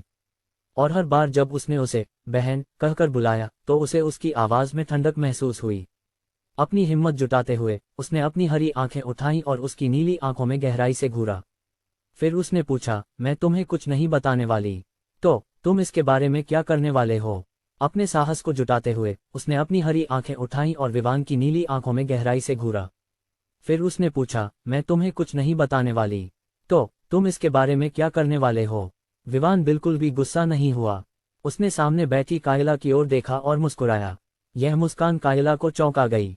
उसके अनुसार विवान को निराश होना चाहिए था और उसे धमकाने की कोशिश करनी चाहिए थी, लेकिन अब उसकी आंखों में मौजूद सामान्य ठंडक के अलावा ऐसा कुछ नहीं था जो ये दिखाए कि वह गुस्से में है। क्या तुम जानना चाहती हो कि मैं क्या कर सकता हूँ? ठीक है, मैं तुम्हें दिखाऊंगा कि मैं क्या कर सकता हूँ, लेकिन तुम्हें ये ध्यान रखना होगा कि तुम क्या मांग रही हो। आखिरकार, अगर मैं तुम्हारे और वाइपर के बीच लेन देन की जानकारी आसानी से प्राप्त कर सकता हूँ, तो तुम्हें अब तक पता होना चाहिए कि मेरे पास क्षमताएं हैं। उसने बोलना खत्म करते ही अपने पैरों पर खड़ा होकर वहां से चला गया। सही है, वह उसे सिर्फ इसलिए नहीं मारना चाहता था क्योंकि उसने उसे मारने की योजना बनाई थी। नहीं, उसे पहले ये सुनिश्चित करना था कि वह उसके सभी सहयोगियों को ढूंढ ले। कायला 21 साल की उम्र में निश्चित रूप से इन सभी चीजों को करने में सक्षम नहीं थी। इसलिए विवान की शुरुआत उन अपराधियों के भागीदारों को खोजने से होगी। इस समय केवल एक भागीदार था जिसे वह जानता था, वह था मैरियन, कायला की मां। लेकिन उसे यकीन था कि केवल वही नहीं था, और इसके परिणामस्वरूप उसे थोड़ी और रिसर्च करनी होगी। जब उसने विवान को जाते हुए देखा तो कायला का चेहरा अंधेरा हो गया। वह विवान के शब्दों से जान गई थी कि वह इस पर हार मानने वाला नहीं था। वह ये जानने जा रहा था कि उसे क्यों निशाना बनाया गया। फिर भी जब उसने उन लोगों के बारे में सोचा जो शामिल थे, तो उसे विश्वास था कि चाहे विवान कितना भी मजबूत हो, वह उन्हें या असली कारण को नहीं ढूंढ पाएगा। अंत में, हालांकि वह निश्चित थी कि विवान जानकारी नहीं पा सकेगा, उसने एहतियात बरतने और उसके प्रति सतर्क रहने का फैसला किया। दुर्घटनाएं होती हैं, और उनमें से एक अभी हाल ही में हुई थी जब विवान ने पाया कि उसने उसके खिलाफ एक हत्यारा भेजा था। दूसरी बात वह ये थी कि विवान में पिछले बार मिलने के बाद से जो बदलाव आया था, उसे उसकी क्षमताओं के बारे में यकीन नहीं था, लेकिन उसे उसके बारे में जल्दी से जांच करनी होगी। गहरी सांस लेते हुए उसने अपना फोन निकाला और कॉल करने का फैसला किया। उसे अपनी मां को सूचित करना था कि उसकी योजना विफल हो गई है। अलिप्सस डॉट लॉजिंग क्षेत्र से बाहर निकलने के बाद सान्या ने एक ऐसा स्थान खोजने का फैसला किया जहां कोई उसे न ढूंढ सके, ताकि वह अपने धड़कते और दर्द करते दिल को शांत कर सके। वह खुद नहीं समझ पा रही थी कि वह इतनी विस्फोटक प्रतिक्रिया क्यों दे रही थी, भले ही उसने उस दूसरी महिला की पहचान की पुष्टि नहीं की थी जो विवान के कमरे में थी। फिर भी उसे लगा कि वह अन्याय का शिकार हुई है। वह जल्द ही एक सुनसान स्थान पर पहुंच गई, एक पार्क जो अब खाली था। रात के लगभग 10 बज रहे थे, लगभग आधा 11। सान्या आगे बढ़ी और यहाँ रखी गई कुर्सियों में से एक पर बैठ गई। उसने सोचना शुरू किया। वह सोच रही थी कि क्या ये सच है कि विवान के पास एक महिला है जिसे वह अपनी दूसरी आधा मानता है या नहीं। लेकिन जो बात उसे यकीन थी वह ये थी कि वह नहीं चाहती थी कि वह किसी और महिला के साथ हो। अगर वह दीपिका होती तो भले ही उसे दुख होता, लेकिन उसे लगता कि उसकी बहन होना बेहतर है बजाय किसी और महिला के जिसे वह नहीं जानती। इसी क्षण जब वह इतनी गहराई से सोच रही थी, उसने अंततः कुछ महसूस किया। हालांकि यह सच था कि वह विवान से प्यार करती थी, ये भी सच था कि विवान को इसके बारे में नहीं पता था। या ये हो सकता है कि उसने पहले ही इसे नोटिस कर लिया हो लेकिन उसने उसके प्यार को स्वीकार नहीं किया हो। जब उसने इसके बारे में सोचा तो उसने अंततः यह महसूस किया कि उसे वास्तव में विवान पर गुस्सा नहीं होना चाहिए। वह उसका बॉयफ्रेंड नहीं था, वह अन्य महिलाओं के साथ क्यों नहीं हो सकता? सिर्फ इसलिए कि वह उसे पसंद करती थी। जब तक उनका रिश्ता पुष्टि नहीं हो जाता तो कहने के लिए क्या था? सोचने के एक समय के बाद उसने अंततः एक निर्णय पर पहुंच गई। हालांकि उसे लगा कि इससे विवान पर उसका बुरा प्रभाव पड़ेगा, लेकिन उसे लगा कि यह आवश्यक है। भले ही विवान के पास एक महिला हो, वह अपनी किस्मत आजमाने के लिए तैयार थी। सही है, वह उसे अपने प्यार का इजहार करना चाहती थी। पहले हालांकि उसने सोचा था कि वह विवान से प्यार करती है, लेकिन उसे इसके बारे में कुछ संदेह था। लेकिन जब उसने देखा कि वास्तव में उसके कमरे में एक ऐसी महिला थी जिसे वह नहीं जानती थी, तो उसे यह एहसास हुआ कि वह वास्तव में उसके लिए गिर गई थी। उसने अंततः यह महसूस किया कि उसके अलावा और भी महिलाएं थीं। हाँ, भले ही दोनों ने निष्पक्ष रूप से प्रतिस्पर्धा करने पर सहमति जताई थी, लेकिन किसने कहा कि अन्य महिलाएं इसके लिए सहमत होंगी? वे विवान के आकर्षण का विरोध नहीं कर सकती थीं और निश्चित रूप से उसकी महिला बनने के लिए सभी संभव तरीकों का उपयोग करने की कोशिश करेगी। और दूसरी ओर वे खुद को संयमित रखने की कोशिश कर रही थीं। अगर जो चीज़ वे बनाए रखने की कोशिश कर रही थीं वह अंत में छीन ली गई, तो संयमित रहने का क्या मतलब था? अपने दिल में संकल्प के साथ वह अपने पैरों पर उठी और विवान के पास वापस जाने का फैसला किया और उसे इसके बारे में बताने का निर्णय लिया। जब उसने भागकर उससे दूर जाने पर उसके पीछे नहीं आने का कारण नहीं सोचा तो उसने इस पर ज्यादा ध्यान नहीं दिया। अलिप्सस डॉट। उसने अभी कुछ कदम ही उठाए थे कि अचानक उसने पीछे से कई हल्की कदमों की आवाज सुनी। तभी उसे एहसास हुआ कि वह वास्तव में बाहर है और रात में एक सुनसान जगह पर है और वह अकेली है। उसका दिल तेजी से धड़कने लगा और उसने जल्दी से पार्क से बाहर निकलने की कोशिश की। लेकिन इससे पहले कि वह दूर जा सके, एक हाथ पीछे से आया और उसके मुंह को बंद कर दिया, उसे चिल्लाने का कोई मौका नहीं दिया। जब उसने दूसरे पक्ष की पकड़ से बाहर निकलने की कोशिश की तो उसे गर्दन पर एक वार किया गया और उसके बाद उसने सब कुछ धुंधला होते हुए देखा और पूरी तरह से बेहोश हो गई। जब लक्ष्य पहले ही बेहोश हो गया तो एक युवा व्यक्ति जिसकी कदकाठी मजबूत थी ने राहत की सांस ली। अगर विवान यहाँ होता तो वह उसे पहचान लेता कि वह वही था जिसने वेंचर सिटी में अंडरग्राउंड पार्किंग में उसे पीटने के लिए स्वेच्छा से आगे बढ़ा था। आओ और मेरी मदद करो, उस युवक ने आवाज दी। जल्द ही कुछ लोग छायाओं से बाहर आए, वे सभी काले कपड़े पहने हुए थे। ये सभी युवा उस समूह के सदस्य थे जिसमें सान्या और दीपिका शामिल थीं। सावधानी से उन्होंने सान्या को उठाया और अंधेरे में चले गए। अगर कोई ध्यान से सोचता तो वह देख सकता था कि पार्क में कुछ गलत था। आमतौर पर रात भर रोशनी जलती रहनी चाहिए थी और यहाँ कुछ सुरक्षा गार्ड होने चाहिए थे जो गश्त कर रहे होते और कभी कभी इस क्षेत्र से गुजरते। लेकिन आज रात न केवल रोशनी बंद थी बल्कि सान्या के यहाँ होने के लगभग आधे घंटे में इस क्षेत्र में एक भी आत्मा नहीं थी। अगर सान्या ने इन विवरणों पर ध्यान दिया होता तो वह यह नहीं सोचती कि उसके मन और विचारों में अराजकता थी। वह अपने दिल को परेशान करने वाली चीज के अलावा और कुछ नहीं सोच पा रही थी।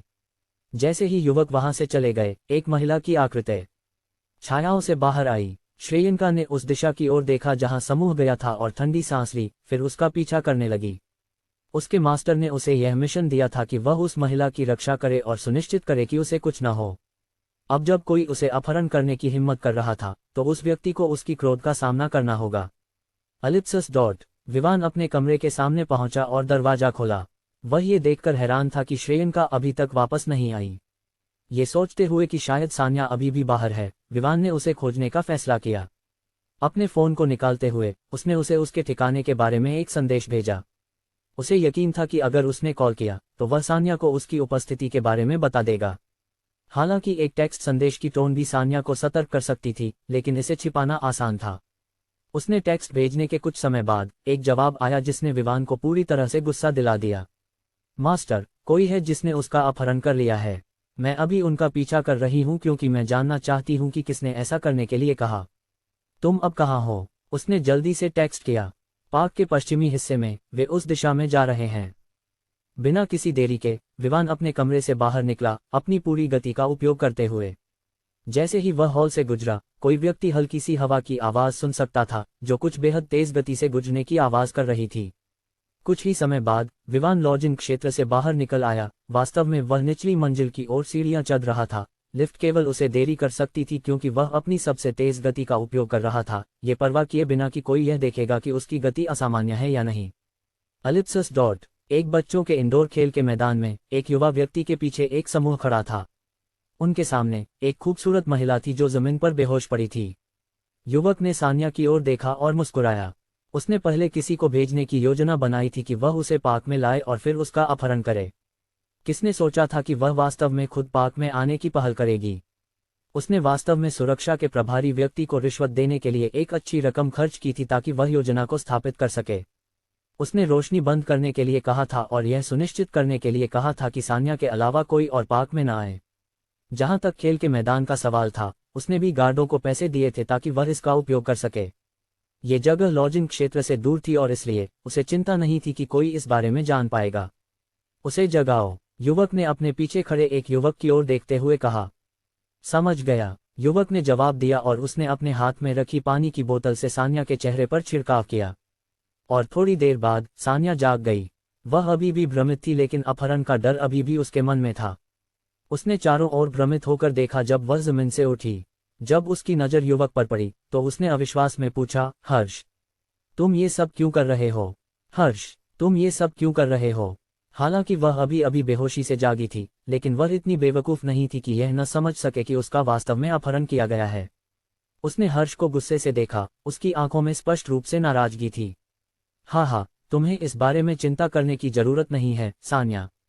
मैं तुम्हें यहाँ लाया हूँ क्योंकि मैं तुम्हें फिर से प्रपोज करना चाहता हूँ, क्या तुम मेरी गर्लफ्रेंड बनोगी? हर्ष ने मुस्कुराते हुए पूछा। सान्या ने उसे ठंडी नजरों से देखा और कहा, मैंने पहले ही तुम्हें बता दिया है हर्ष, मैं तुमसे प्यार नहीं करती और कभी नहीं करूँगी। इसके अलावा तुम्हें मुझ पर हाथ डालने के सपने देखना बंद कर देना चाहिए। ये कहते हुए सान्या ने मुड़कर खेल के मैदान का निकास ढूंढने की कोशिश की। क्या तुम इस पर निश्चित हो? मुझे विश्वास है कि मैं तुम्हें तब तक रोक सकता हूं जब तक मैं चाहूं। हर्ष ने उस पर तंज करते हुए कहा। फिर उसने उसे गहरी नजरों से देखा। हालांकि उसने उम्मीद की थी कि वह इस पर सहमत नहीं होगी, फिर भी उसे बार बार एक लड़की द्वारा अस्वीकृत होने का अनुभव पसंद नहीं आया। वह एक ऐसा आदमी था जो मानता था कि उसे जो भी चाहिए वह उसे मिलना चाहिए। चाहे जो भी हो, उसके पास इसे पाने का अधिकार था। और सान्या बस उन चीजों में से एक थी जो वह चाहता था। कोई भी साधन हो, वह ये सुनिश्चित करने वाला था कि वह उसे अपना बना ले। इसलिए आज रात उसने उसे जाने देने की कोई योजना नहीं बनाई थी। तुम्हें ये नहीं सोचना चाहिए कि सिर्फ इसलिए कि तुम्हारा परिवार हमारे परिवार से कुछ अरब अधिक मूल्यवान है, तुम जो चाहोगे कर सकते हो। मुझ पर विश्वास करो, जब मैं कहता हूं कि जब मैं यहां से बाहर निकलूंगी तो मैं सुनिश्चित करूंगी कि तुम इसके लिए कीमत चुकाओगे। सान्या ने कहा। इसी समय उसने निकास पाया। ये वास्तव में इस समूह के पीछे था और ऐसा लग रहा था कि इसे अंदर से बंद कर दिया गया था।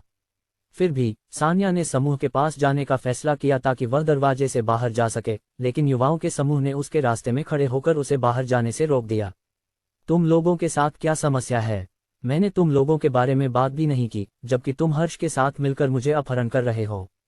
क्या तुम सोचते हो कि हर्ष का परिवार वास्तव में मेरे परिवार के साथ युद्ध करेगा? बस तुम इंतजार करो, मैं सुनिश्चित करूंगी कि तुम सभी आज रात के अपने कार्यों के परिणाम जानो। सान्या ने समूह को डांटते हुए कहा। युवाओं के चेहरे पीले पड़ गए जब उन्होंने इस बारे में सोचा। ये सच था कि अगर सान्या का परिवार वास्तव में उन्हें जिम्मेदार ठहराने का फैसला करता तो वे वास्तव में पीड़ित होते। लेकिन उनके पास क्या विकल्प था? एक और हर्ष था, जिससे अगर वे नाराज होते तो उन्हें वही समस्या का सामना करना पड़ता जो सान्या को नाराज करने पर होती। अगर वे हर्ष के साथ असहमत होने की हिम्मत करते तो ये सच था कि वह उनके परिवारों के लिए परेशानी खड़ी करेगा। अंत में उन्होंने एक निर्णय पर पहुंचने का फैसला किया कि चूंकि हर्ष का परिवार मेहता परिवार से मजबूत था, इसलिए उनके लिए बेहतर होगा कि वे उसके पक्ष में रहें। आखिरकार हर्ष की सुरक्षा होना बेहतर था बजाय उसकी आक्रामकता के। अंत में उन्हें यकीन था कि दोनों परिवार इस रात के अंत तक अच्छे संबंध में नहीं रहेंगे। इसलिए जब वे लड़ाई कर रहे होंगे तो मेहता परिवार वास्तव में उनके बारे में क्यों सोचेगा जब वे भारी दबाव में होंगे। सान्या, तुम यहाँ से बाहर नहीं जा सकती जब तक तुम मेरी महिला नहीं बन जाती। हर्ष ने मुस्कुराते हुए कहा। उसकी नजरें सान्या पर गंदी थीं। सान्या उसके तीव्र नजर से थरथराई, जिसमें कोई भी वासना छिपी नहीं थी।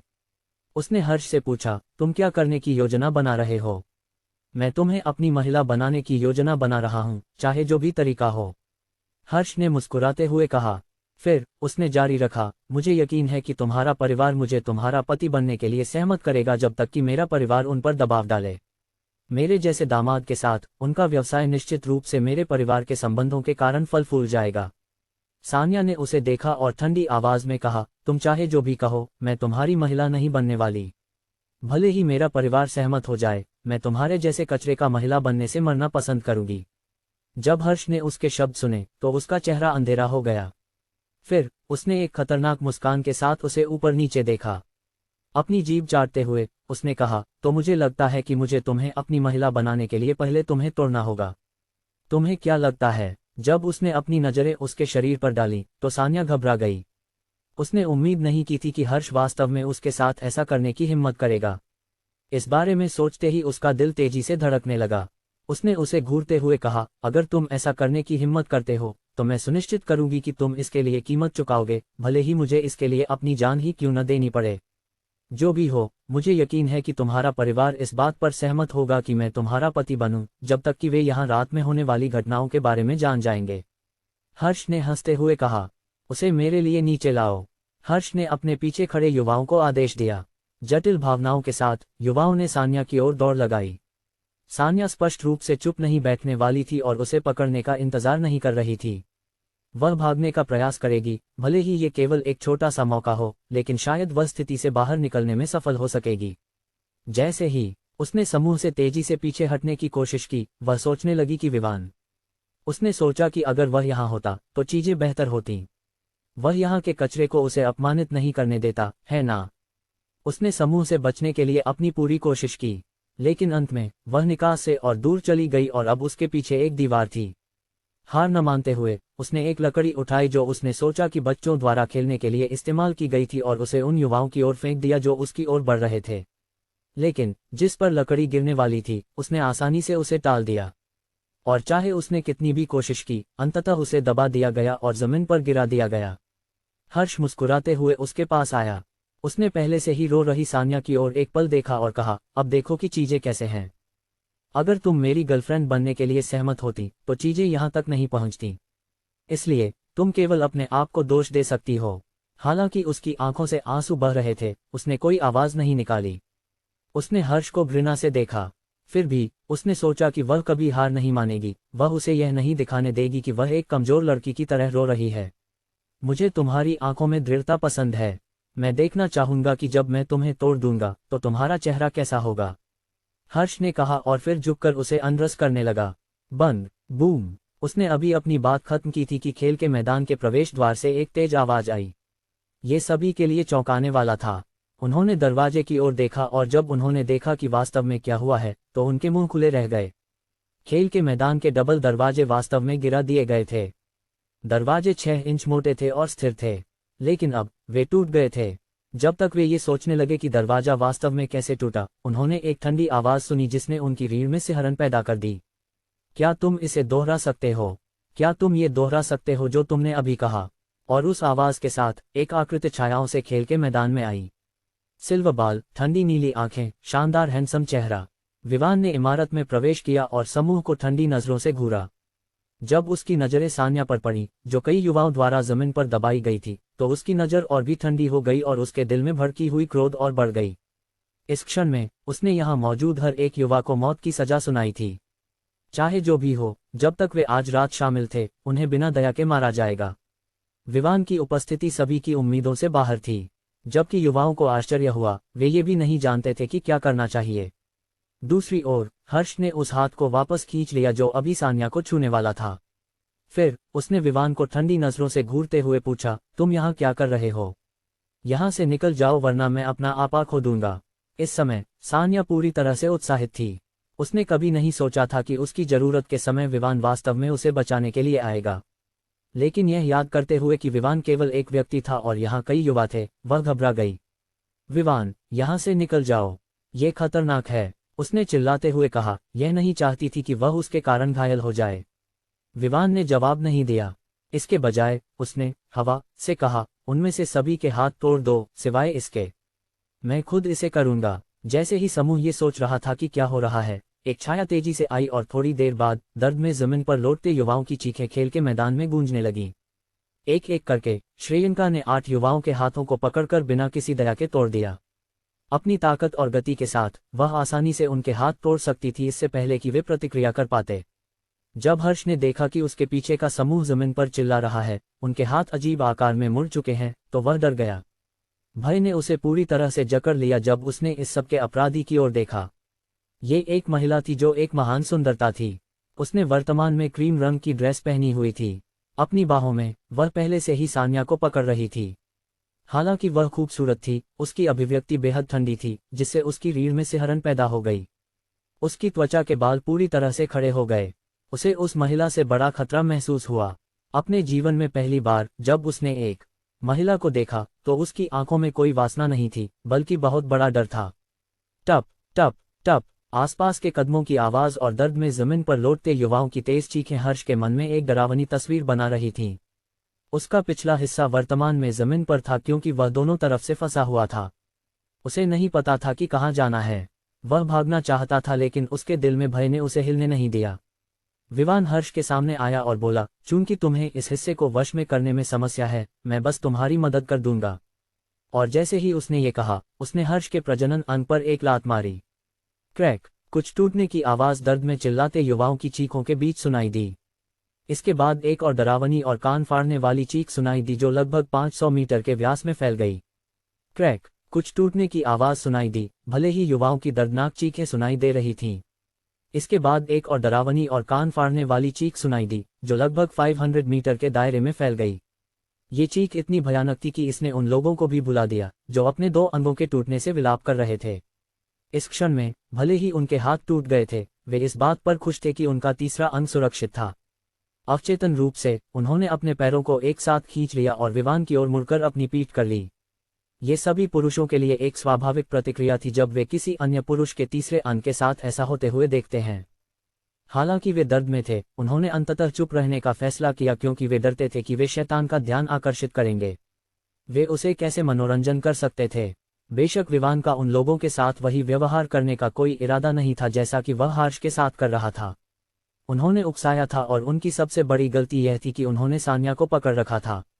दूसरी ओर हार्श में इतनी हिम्मत थी कि वह वास्तव में उसे अपमानित करने के बारे में सोच सके। चूंकि उसने अपने शरीर के उस हिस्से का उपयोग केवल सोचने के लिए किया, तो उसे इसे नष्ट कर देना चाहिए ताकि उसका दबा हुआ मस्तिष्क बाद में काम करना शुरू कर सके। सान्या दूसरी ओर पहले तो उन युवाओं की चीखों से हैरान थी जो उसे जमीन पर पकड़कर रखे हुए थे। फिर अगले ही क्षण जब उसके ऊपर से पकड़ने वाले सभी हाथ गायब हो गए, उसने महसूस किया कि कोई उसे जमीन से उठा रहा है। जब उसने उस व्यक्ति की उपस्थिति को देखा जिसने उसकी मदद की, तो वह पूरी तरह से चकित रह गई। क्या ये वही महिला नहीं थी जिसे उसने विवान के कमरे में देखा था? वह यहाँ कैसे आई और वह उसकी मदद क्यों कर रही थी? जैसे जैसे उसके मन में और सवाल उठने लगे, सान्या ने उन युवाओं की ओर देखा जो जमीन पर विलाप कर रहे थे। हालांकि उनकी चीखें दूसरों से दया को प्रेरित कर सकती थीं, लेकिन ये केवल उन लोगों के लिए था जो वास्तव में यह नहीं जानते थे कि क्या हुआ था। वह एक पीड़ित के रूप में उनके लिए कोई दया नहीं महसूस कर रही थी। वास्तव में उसे लगता था कि एक हाथ खोना उनके लिए पर्याप्त सजा नहीं थी। आखिरकार आज रात अगर विवान नहीं होता तो वह एक महिला के लिए सबसे कीमती चीजों में से एक खो देती। अब वह बस उन्हें पीटने की इच्छा रखती थी, अब जब उसे एक मौका मिला था। लेकिन उसने उस प्रवृत्ति को रोक लिया और उस महिला को देखने लगी जो उसे पकड़ रही थी। वह मूल रूप से उस महिला के प्रति द्वेष महसूस करने वाली थी, लेकिन उसकी गंभीरता और उसकी रक्षा करने के तरीके को देखकर सान्या ने खुद को श्रीलंका से नफरत नहीं कर पाने का अनुभव किया। वे प्रतियोगी थीं, है ना? फिर प्रतिस्पर्धा की भावना क्यों नहीं थी? जब उसने खुद से ये सवाल किए तो उसने अंततः कुछ सोचा। यह महिला जो उसे पकड़ रही थी वह केवल उससे थोड़ी बड़ी थी, लेकिन न केवल वह बेहद खूबसूरत थी बल्कि वह इतनी शक्तिशाली भी थी कि उसने कुछ ही सेकंड में एक समूह के युवाओं को संभाल लिया। सान्या ने श्रीलंका की प्रशंसा की। अब वह चाहती थी कि वह एक ऐसी महिला न हो जो विवान के लिए बोझ बने, जहां वह केवल उसकी मदद का इंतजार कर रही हो। इसके बजाय वह एक ऐसी महिला बनना चाहती थी जो कम से कम उसके साथ लड़ सके। दूसरी ओर कुछ और सेकंड तक चीखने के बाद हार्श अंततः दर्द से बेहोश हो गया। विवान ने उसे ठंडे दिल से देखा। ये स्पष्ट था कि यह यहाँ खत्म नहीं होने वाला था। उसे ये सुनिश्चित करना था कि यह आदमी पीड़ित हो। क्या उसने उसे नहीं बताया था कि श्रीलंका को सान्या का पीछा करने के लिए आने के लिए? बस यह सोचकर कि उसके साथ क्या हो सकता था, उसके दिल में क्रोध बढ़ता गया। लेकिन अब एक चीज थी जिसने उसे पूरी तरह से नाखुश कर दिया। उसने हार्श की ओर से अपनी नजरें हटा दी जो जमीन पर पड़ा था और सान्या की ओर देखा। उसे देखकर कि वह ठीक थी, उसने राहत की सांस ली। फिर उसने श्रीलंका की ओर देखा और पूछा, तुमने आखिरी क्षण में ही कार्रवाई क्यों की? यह उसे पूरी तरह से नाखुश कर गया। आखिरकार श्रीलंका इस समय मौजूद थी। उसे उस समय कार्रवाई करनी चाहिए थी जब उसने मास्टरमाइंड को पाया। आखिरकार उसने केवल उस समय कार्रवाई की जब वह यहाँ आया, बस जब हार्श सान्या पर अपने पंजे रखने वाला था। विवान को यह बुरा लगा कि युवाओं ने वास्तव में सान्या का अपहरण किया, लेकिन उनके द्वारा उसे जमीन पर पकड़कर रखने का तरीका, जिस तरह से उसने उन्हें अंदर आते देखा, वह बर्दाश्त नहीं किया जा सकता था। विवान के क्रोध को महसूस करते हुए श्रीलंका का दिल कांप गया। इस समय उसे पता था कि विवान उसके काम करने के तरीके से नाखुश था। मुझे खेद है बॉस, मैं ये सुनिश्चित करने की कोशिश कर रही थी कि उनके पीछे कोई और नहीं है, श्रीलंका ने अपनी सिर झुकाकर कहा। उसके मास्टर ने उसे सान्या की रक्षा करने का निर्देश दिया था। अंत में न केवल उसने उसे अपहरण करने की अनुमति दी, बल्कि उसने उसे कई पुरुषों द्वारा जमीन पर दबाए जाने की अनुमति भी दी। सान्या दूसरी ओर स्टन थी। आखिरी क्षण में कार्रवाई। बॉस, ये क्या हो रहा था?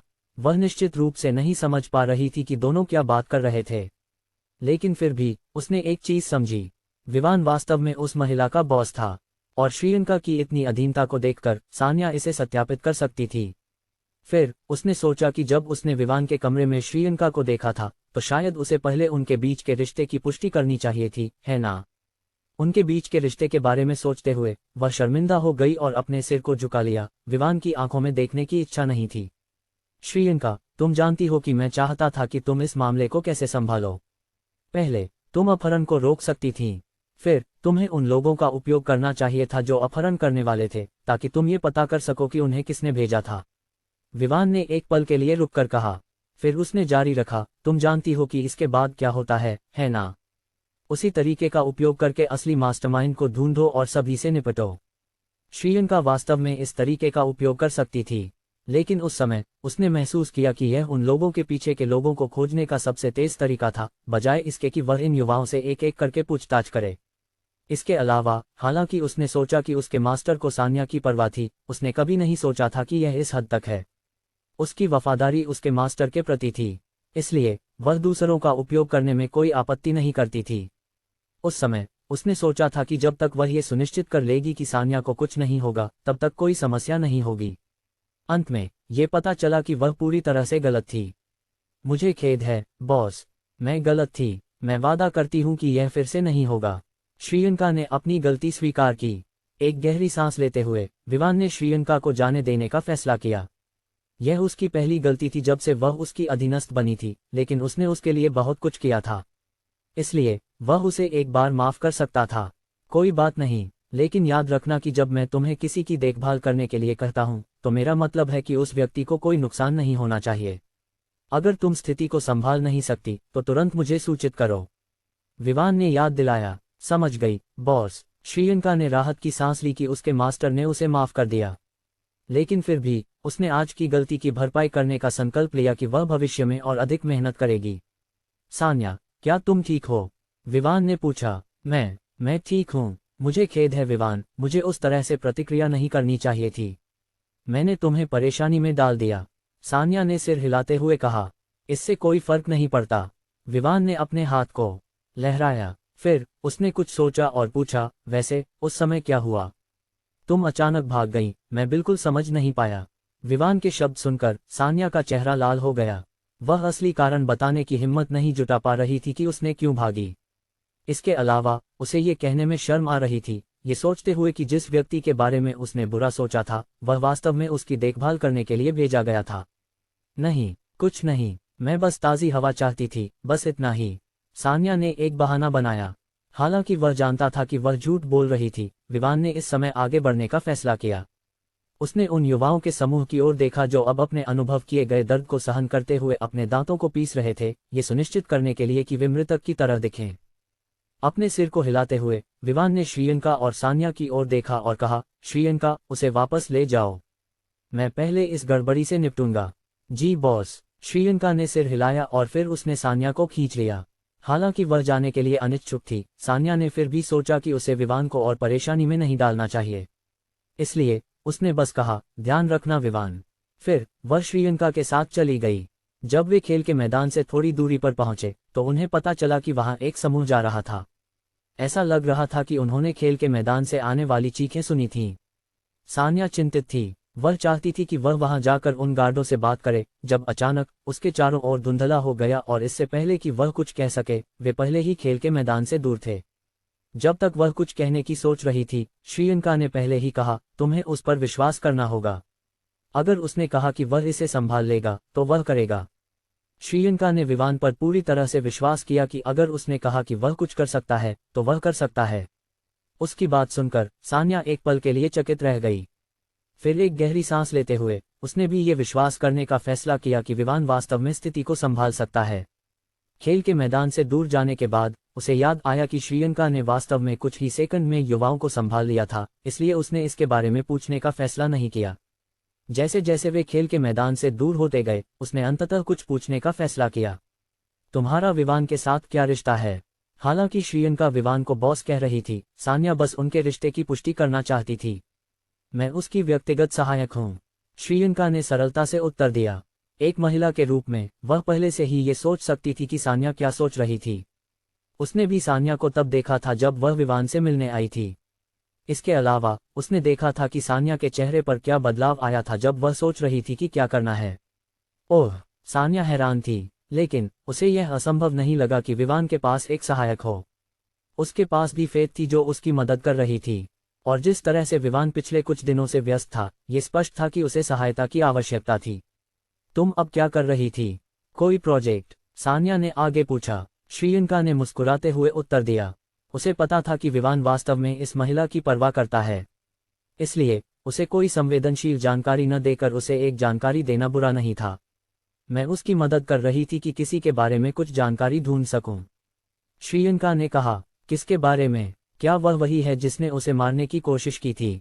सान्या ने पूछा। ओह, क्या तुम इसके बारे में जानती हो? श्रीयंका हैरान थी। किसी भी मामले में वह उस समय वहां नहीं थी जब जोनाथन पर हमला हुआ था, इसलिए उसे नहीं पता था कि सान्या इसके बारे में जानती है। सान्या के सिर हिलाने को देखकर श्रीयंका ने समझाया।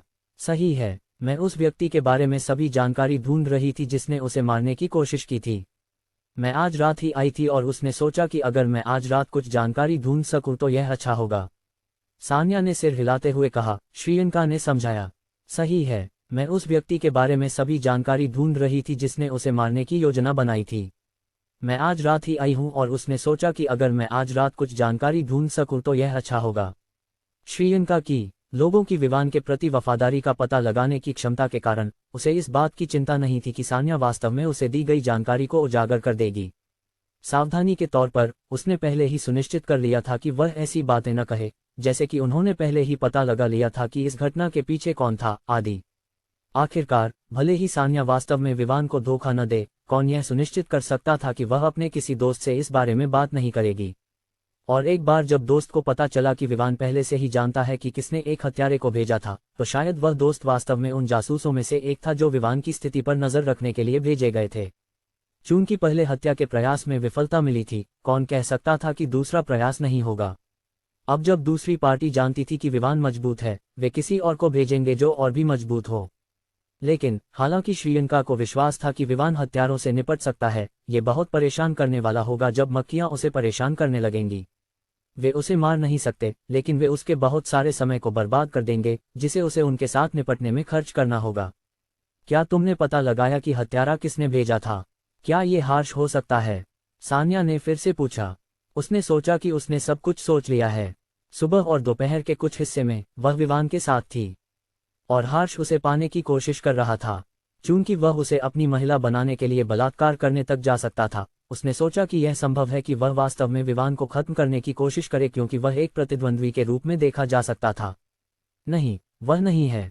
लेकिन ये किसने किया, मैं वास्तव में तुम्हें नहीं बता सकती जब तक कि बॉस मुझे अनुमति न दे। श्रीयंका ने जवाब में सिर हिलाया। हार्श और कयला दो पूरी तरह से असंबंधित लोग थे। वास्तव में हार्श की स्थिति कयला की तुलना में कहीं अधिक ऊंची थी। इसलिए अगर वह हत्यारों को किराए पर लेने जा रहा था, तो वह निश्चित रूप से किसी ऐसे व्यक्ति की तलाश करेगा जिसकी लड़ाई की शक्ति वाइपर से अधिक हो।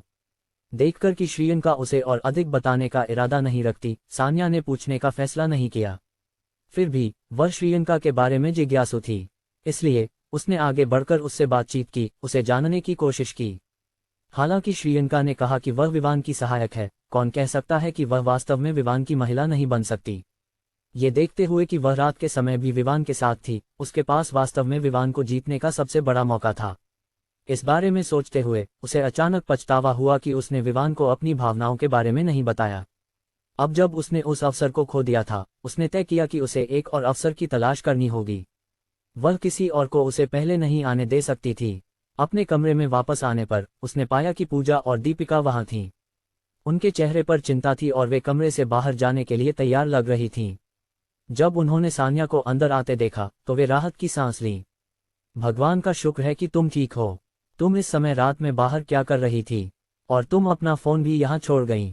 पूजा ने शिकायत करना शुरू किया। खैर, कुछ हुआ और ये बिल्कुल भी सुखद नहीं था। सान्या ने अपने अनुभव के बारे में सोचते हुए सिर हिलाया। क्या हुआ? दीपिका ने पूछा। सान्या ये बताना चाहती थी कि क्या हुआ, लेकिन उससे पहले ही दीपिका ने एक सवाल पूछा। तुम यहाँ क्या कर रही हो? ये सवाल श्रीयंका के लिए था जो सान्या के साथ आई थी। दोनों लड़कियां सान्या के बारे में चिंतित थीं कि उन्होंने श्रीयंका को जब वह कमरे में आई थी तब नहीं देखा। केवल अब दीपिका ने उसे देखा और निश्चित रूप से वह उसे याद कर सकती थी, क्योंकि उसने श्रीयंका को पहले भी विवान के पीछे वेंचर सिटी में देखा था। पूजा भी श्रीयंका को देखकर हैरान थी। वह सोच रही थी कि वह यहाँ क्या कर रही थी। वह इसे सान्या के साथ आने से नहीं जोड़ पा रही थी। ओह, यह श्रीयंका है। वह विवान की व्यक्तिगत सहायक है। वह वही थी जिसने कुछ लोगों को मेरी रक्षा के लिए पीटा। सान्या ने परिचय दिया। श्रीयंका, ये दोनों मेरी सबसे अच्छी दोस्त और बहनें हैं, दीपिका और पूजा। सान्या ने दोनों लड़कियों की ओर इशारा करते हुए कहा। मैंने उसे पहले वेंचर सिटी में देखा था, तो ये पता चला कि वह उसकी सहायक है। कोई आश्चर्य नहीं, दोनों पूजा और दीपिका अंततः समझ गई कि वह तब विवान के साथ उसी स्वीट में क्यों थी। एक 5 सितारा होटल में कई कमरे होते हैं, इसलिए यह जरूरी नहीं था कि दोनों वास्तव में एक ही कमरे में रात बिताते। क्या तुम लोग एक दूसरे को जानते हो? सान्या ने पूछा। हाँ और नहीं, हमने उसे केवल वेंचर सिटी में देखा है। पूजा ने कहा। उसने मुझे बचाने के लिए कुछ लोगों को पीटा, वाक्यांश का क्या मतलब था? दीपिका ने पूछा। सान्या ने आगे बढ़कर खेल के मैदान में जो हुआ उसके बारे में समझाया। रात में पार्क में जाने के कारण उसने बस पहले वाला बहाना इस्तेमाल किया, उसे ताज़ी हवा की जरूरत थी। जब दोनों लड़कियों ने सुना कि क्या हुआ तो वे पूरी तरह से गुस्से में थीं। वे वास्तव में खेल के मैदान में जाकर हर्ष को पीटने की इच्छा रखती थीं। आखिरकार जब उन्होंने सुना कि विवान वहां उसे संभाल रहा है तो वे थोड़ी शांत हो गईं। इस समय यहां तक कि पूजा, जिसने विवान के प्रति खराब धारणा रखी थी, उसने अंततः उसे एक अलग नजरिए से देखा। इसके अलावा उन्होंने विवान के प्रति आभार महसूस किया कि उसने सान्या को इस घटना से बचाया। उन्होंने श्रीयंका का भी धन्यवाद किया, और सान्या की तरह उन्होंने अब उसे एक अजनबी के रूप में नहीं देखा। एलिप्सिस। जब लड़कियां अपनी बातें कर रही थीं, विवान दूसरी ओर उस नीच और उसके गुंडों से निपटने की शुरुआत कर रहा था। उसने उन लोगों की ओर देखा जो अभी भी जमीन पर मृतक की तरह पड़े थे और जोर से हंसे। क्या तुम सोचते हो कि तुम मेरे साथ मृतक की तरह खेल सकते हो? तुम्हारे हाथ तो टूट गए हैं। अगर तुम अपने बाकी 3 अंगों को खोना नहीं चाहते तो बेहतर है कि तुम तुरंत जमीन से उठ जाओ। जब उन्होंने विवान के शब्द सुने तो उनमें से किसी को भी इस बात पर संदेह नहीं था कि वह वास्तव में जो कह रहा था उसे करेगा। इसके बजाय वे जितनी जल्दी हो सके अपने पैरों पर खड़े हो गए। उनकी तेज हरकतों ने उनके टूटे हुए हाथों को मोड़ दिया, जिससे उन्हें अत्यधिक दर्द हुआ। फिर भी उनमें से किसी ने भी जोर से आवाज करने की हिम्मत नहीं की, क्योंकि वे नहीं चाहते थे कि विवान को नाराज करें। हालांकि कई युवा मालिकों की दर्द सहने की क्षमता सबसे खराब थी। जब उन्होंने हर्ष के तीसरे अंग को टूटते देखा और उसकी चीखें सुनी तो उनमें से किसी ने भी चीखने की हिम्मत नहीं की, क्योंकि वे उसी भाग्य का सामना करने से डरते थे। देखकर कि सभी उसके पैरों पर खड़े हो गए हैं, विवान ने कहा, हालांकि ये सच है कि तुम लोग केवल किसी और की इच्छा के अनुसार काम कर रहे थे, तुम लोग माफ नहीं किए जा सकते। तुम सभी जानते हो कि जब तुमने उसे जमीन पर दबाया तो क्या होने वाला था। तुम्हारे हाथ टूट गए हैं क्योंकि तुमने उस पर हाथ डालने की हिम्मत की। अगर, और मैं दोहराता हूं, अगर उसके साथ कुछ हुआ तो मुझ पर विश्वास करो जब मैं कहता हूं कि मैं सुनिश्चित करूंगा कि तुम सभी एक क्रूर मौत मरोगे। विवान की ठंडी और उदासीन आंखों का सामना करते हुए और उसके शब्दों को सुनते हुए युवाओं का समूह डर से कांप गया। इस समय वे सभी ठंडे पसीने में लिपटे हुए थे। उनमें से किसी ने भी विश्वास नहीं किया कि वे अपने चरम पर विवान को हरा सकते हैं, न कि अब जब उनके पास हाथ नहीं हैं। एक ऐसा व्यक्ति जो इतनी बड़ी दरवाजे को आसानी से नष्ट कर सकता है, वह कोई ऐसा था जिसका वे सामना करने की हिम्मत नहीं करते थे। और जब उन्होंने उस समय के बारे में सोचा जब उन्होंने उसे पीटने का इरादा किया था, तो वे अपने दिल में दीपिका का धन्यवाद करने से नहीं रोक सके। अगर दीपिका ने उन्हें विवान पर हमला करने से नहीं रोका होता तो वे वास्तव में बहुत पीड़ित होते। अब तुम्हारे द्वारा उसे जो मानसिक आघात पहुंचाया गया है, उसके मुआवजे के रूप में मैं चाहता हूं कि तुम सभी सुनिश्चित करो कि तुम अपने परिवार की संपत्ति का 50% ग्रेवी परिवार को सौंप दो। अन्यथा मैं सुनिश्चित करूंगा कि तुम्हारे परिवार दिवालिया हो जाएं। विवान ने आगे कहा। विवान के शब्दों ने तुरंत युवा मालिकों को चिढ़ा दिया। हालांकि वे विवान से डरते थे, वे जो उसने कहा था उसे स्वीकार नहीं कर सकते थे। उनके परिवार की संपत्ति का 50%, 10% तो छोड़ो, 1% भी ऐसा नहीं था जो वे सौंप सकें। मुझे खेद है लेकिन मैं ऐसा नहीं कर सकता। अगर मैं परिवार की संपत्ति का 50% मांगता हूं तो मेरे माता पिता मुझे मार डालेंगे। एक युवक ने अपने दिल में सारी हिम्मत जुटाकर ये शब्द कहे। अन्य युवा मालिकों ने सिर हिलाया, जैसे ये पुष्टि करने के लिए कि जो कुछ भी उस लड़के ने कहा वह उनके लिए भी सच था। ओह, क्या ऐसा है? मुझे परवाह नहीं है कि तुम लोग इसे कैसे करने जा रहे हो, या अगर तुम इसे नहीं कर सकते, तुम बेहतर तरीके से 50% मुआवजे के रूप में सौंपने का प्रयास करो। ये तुम्हारे लिए मेरी दया है। 50% की बात छोड़ो, मैं तुम्हारे परिवार की सभी संपत्तियां भी ले सकता हूं और उन्हें सौंप सकता हूं। विवान ने जवाब देते हुए व्यंग्य किया। युवाओं को एक और शब्द कहने से पहले विवान ने अपना हाथ लहराया और कहा, तुम अब जा सकते हो। तुम्हारे पास 1 महीना है। अगर 1 महीना बीत जाता है और तुमने कार्रवाई नहीं की तो मैं सुनिश्चित करूंगा कि तुमसे मिलने आऊंगा।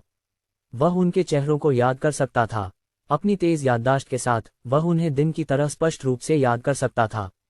इसलिए जब तक वह दीपिका और अन्य 2 लड़कियों से पूछेगा वह उनकी जानकारी प्राप्त कर सकेगा। देखकर कि विवान गंभीर था, युवाओं ने अपने घायल शरीरों को खेल के मैदान से बाहर खींच लिया। वहां वे उन गार्डों से मिले जो ये देखने आए थे कि क्या हो रहा है। लेकिन चाहे वे युवाओं से जो भी सवाल पूछने की कोशिश करें, युवाओं ने बस अपने थोड़ी से खेल के मैदान की ओर इशारा किया और कोई शब्द नहीं कहा। हालांकि वे स्पष्ट रूप से बुरी तरह से घायल थे, वे गार्डों की मदद स्वीकार करने की हिम्मत नहीं कर रहे थे। जैसे ही कोई गार्ड उनके पास आने की हिम्मत करता, वे भाग जाते। और यह जानकर कि इस सब का कारण खेल के मैदान में मौजूद था, गार्डों ने उन्हें छोड़ दिया और खेल के मैदान के प्रवेश द्वार की ओर बढ़ गए। जब उन्होंने टूटी हुई डबल दरवाजा देखी तो वे चकित रह गए। गहरी सांस लेते हुए उन्होंने एक दूसरे की ओर देखा और फिर अंदर गए। जैसे ही वे खेल के मैदान में कदम रखते हैं, उन्होंने एक व्यक्ति की चीख सुनी। चीख इतनी तेज थी कि उन्हें अपने हाथों से अपने कान बंद करने के लिए मजबूर होना पड़ा। जैसे ही वे खेल के मैदान में कदम रखते हैं, उन्होंने एक व्यक्ति की चीख सुनाई दी। चीख इतनी तेज थी कि उन्हें अपने हाथों से अपने कान बंद करने के लिए मजबूर होना पड़ा। उन्होंने और देर नहीं की और जल्दी से चीख की दिशा में देखा। वहां उन्होंने एक युवा आदमी को जमीन पर पड़े हुए देखा, जो अपने प्राइवेट पार्ट को पकड़कर चीख रहा था। दूसरी ओर एक और युवा आदमी वहां खड़ा था, जो उसे देख रहा था। गार्ड वहां जल्दी से पहुंचे। उन्हें यहां रिजॉर्ट में सभी की सुरक्षा का ध्यान रखना था, इसलिए जब उन्होंने देखा कि उनमें से एक व्यक्ति, जिसे उनकी सुरक्षा करनी थी, पर हमला हो रहा है, तो वे इसे जारी नहीं रहने दे सकते थे। जब विवान ने उन्हें आते देखा तो उसने उन्हें ठंडी मुस्कान दी और कहा, तुम लोग बिल्कुल सही समय पर आए हो। मैंने अभी इस बेवकूफ को जगाया है। जब गार्डों ने उसे सुना तो वे भ्रमित हो गए। वे सोचने लगे कि वह क्या कहना चाह रहा है। और जब उन्होंने उनकी भ्रमित नजरें देखी तो विवान ने बस मुस्कुराते हुए कहा और फिर हार्श को लात मारी, जो अभी भी जमीन पर लौट रहा था और चीख रहा था। चुप रहो, तुम बहुत शोर कर रहे हो। अगर तुम चीखना बंद नहीं करते तो मैं तुम्हारे बाकी अंग तोड़ दूंगा। जब हार्श ने यह सुना तो उसने अपनी चीखें दबाने की कोशिश की। वह पहले से ही अपने प्राइवेट पार्ट के चोटिल होने के कारण गंभीर दर्द में था। अब वह अपने शरीर के सभी अंगों के टूटने के दर्द की कल्पना भी नहीं कर सकता था। युवक, क्या तुम जानते हो कि तुम अभी कहाँ हो? यह एडवेंचर रिक्रिएशन रिजॉर्ट है। ये तुम्हारे लिए तानाशाही करने की जगह नहीं है। एक गार्ड ने चिल्लाते हुए विवान की ओर इशारा किया। विवान ने उसे ठंडी नजर से देखा और कहा, मुझे नहीं लगता कि ये तुम्हारे लिए कोई मामला है ना? यह मेरे और उसके बीच का मामला है। तुम अपनी बारी का इंतजार कर सकते हो। विवान के शब्दों ने वहां आए 5 गार्डों को चिढ़ा दिया। वे स्पष्ट रूप से इस तथ्य को स्वीकार नहीं कर सकते थे कि एक छोटे बच्चे ने उनसे इस तरह बात की।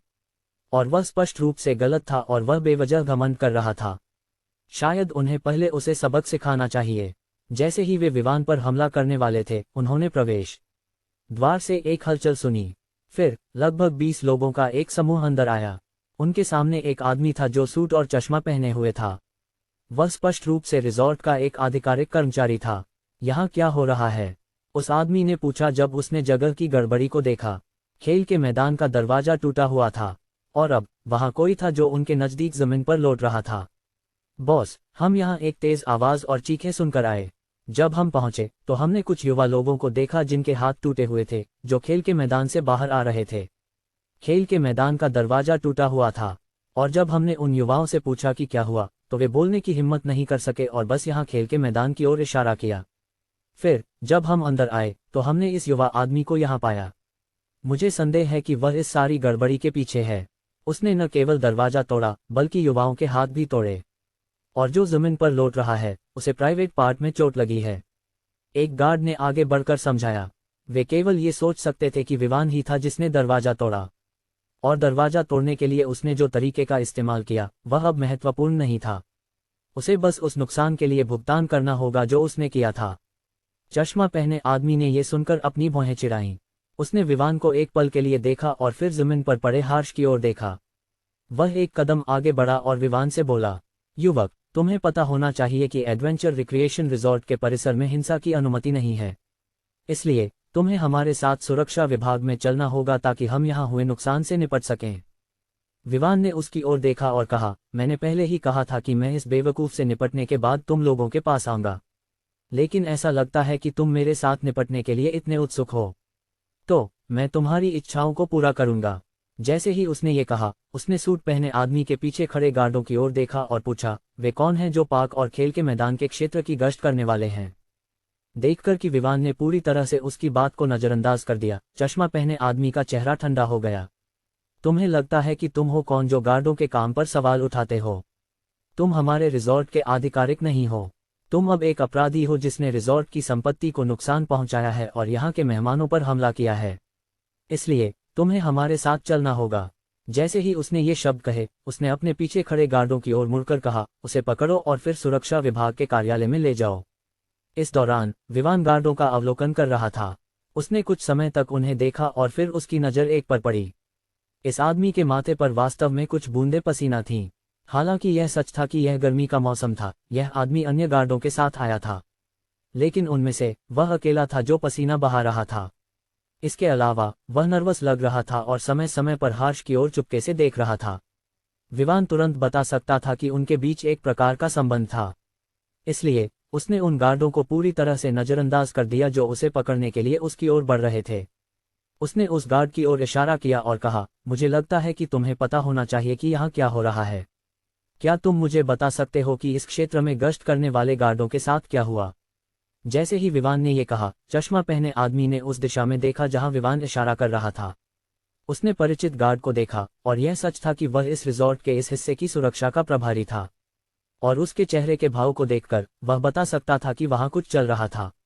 लेकिन फिर भी वह किसी ऐसे व्यक्ति को स्वीकार नहीं करेगा जो सुरक्षा विभाग से संबंधित नहीं है। गार्डों की खामियों की ओर इशारा करे। जो भी तुम कहना चाह रहे हो, तुम इसे सुरक्षा विभाग के कार्यालय में पहुंचने के बाद कहोगे, उस आदमी ने कहा। तुरंत बाद उसने खड़े गार्डों की ओर देखा और डांटा, तुम लोग अभी भी किसका इंतजार कर रहे हो? मैंने तुमसे कहा था कि उस अपराधी को पकड़ो, लेकिन इससे पहले कि वे हिल सकें, विवान ने फिर से कहा। क्या तुम जानते हो कि यहाँ नीचे पड़ा नीच व्यक्ति किसी को बलात्कार करने वाला था? विवान के शब्दों ने उस वातावरण को तुरंत और भी भारी बना दिया। तुम क्या कह रहे हो? चश्मा पहने आदमी ने पूछा। वह स्पष्ट रूप से ये समझने में भ्रमित था कि क्या हो रहा है। यहाँ तक कि वह खुद भी ये सवाल कर रहा था कि जब घटना हुई तो इस क्षेत्र में गश्त करने वाले गार्ड क्यों नहीं थे। और हालांकि वह पहले विवान को पकड़ना चाहता था, बलात्कार जैसे संवेदनशील मुद्दे से संबंधित मामले को तुरंत संभालना आवश्यक था। अगर यह बात बाहर निकल गई कि उनके रिजॉर्ट में ऐसी घटना हुई और वह भी उसकी शिफ्ट के दौरान, तो चीजें बहुत खराब हो जाएंगी। न केवल रिजॉर्ट की प्रतिष्ठा को नुकसान होगा, बल्कि उसे भी सजा मिलेगी। क्यों नहीं तुम उस आदमी से पूछते हो कि वह कहाँ था और क्या वह यहाँ नीचे पड़े व्यक्ति को जानता है?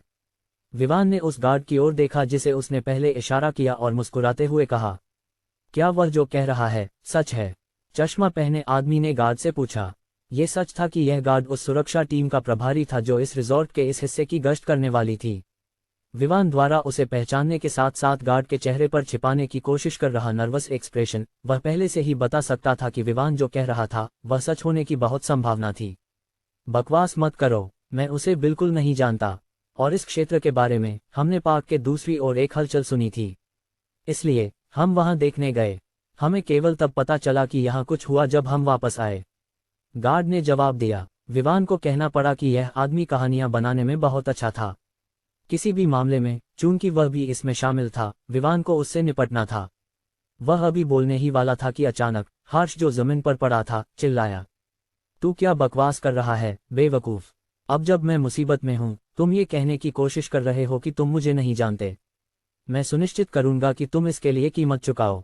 क्या मैंने तुम्हें 50,000 रुपये नहीं भेजे थे ताकि तुम पार्क की लाइटें बंद कर सको और सुनिश्चित कर सको कि खेल का मैदान खुला रहे?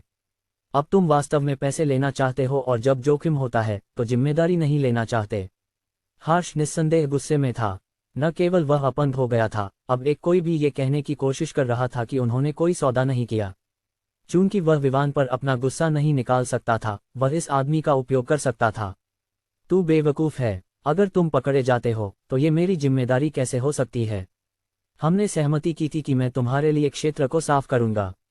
बाकी चीजों के लिए तुम्हें खुद निपटना था। अब तुम पकड़े गए हो, तुम मेरे साथ मरना चाहते हो? गार्ड ने गुस्से में जवाब दिया। इस बार जब उसने महसूस किया कि हार्श ने वास्तव में सच को उजागर कर दिया है और अब वह इससे बाहर नहीं निकल सकता, तो उसने बेवकूफ़ युवा मालिक पर चिल्लाने का फैसला किया। अगर तुम चीजें ठीक से नहीं कर सकते तो मैं क्यों दोषी हूं? मैंने अपनी तरफ से सब कुछ ठीक किया। अब जब तुम पकड़े गए हो तो ये मेरी समस्या कैसे हो सकती है? तुमने क्षेत्र साफ किया। तुमने किस क्षेत्र को साफ किया? क्या यह आदमी यहाँ नहीं होना चाहिए था? वह यहाँ कैसे मौजूद है? तुम दोनों स्पष्ट रूप से एक दूसरे को जानते हो, और मैंने किसी को इस क्षेत्र में आने की अनुमति नहीं दी। इसलिए मुझे नहीं पता कि क्या तुमने उसे यहाँ आने के लिए पहले से कहा था या कुछ और। ये स्पष्ट रूप से तुम्हारी समस्या है। गार्ड पीछे हटने को तैयार नहीं था।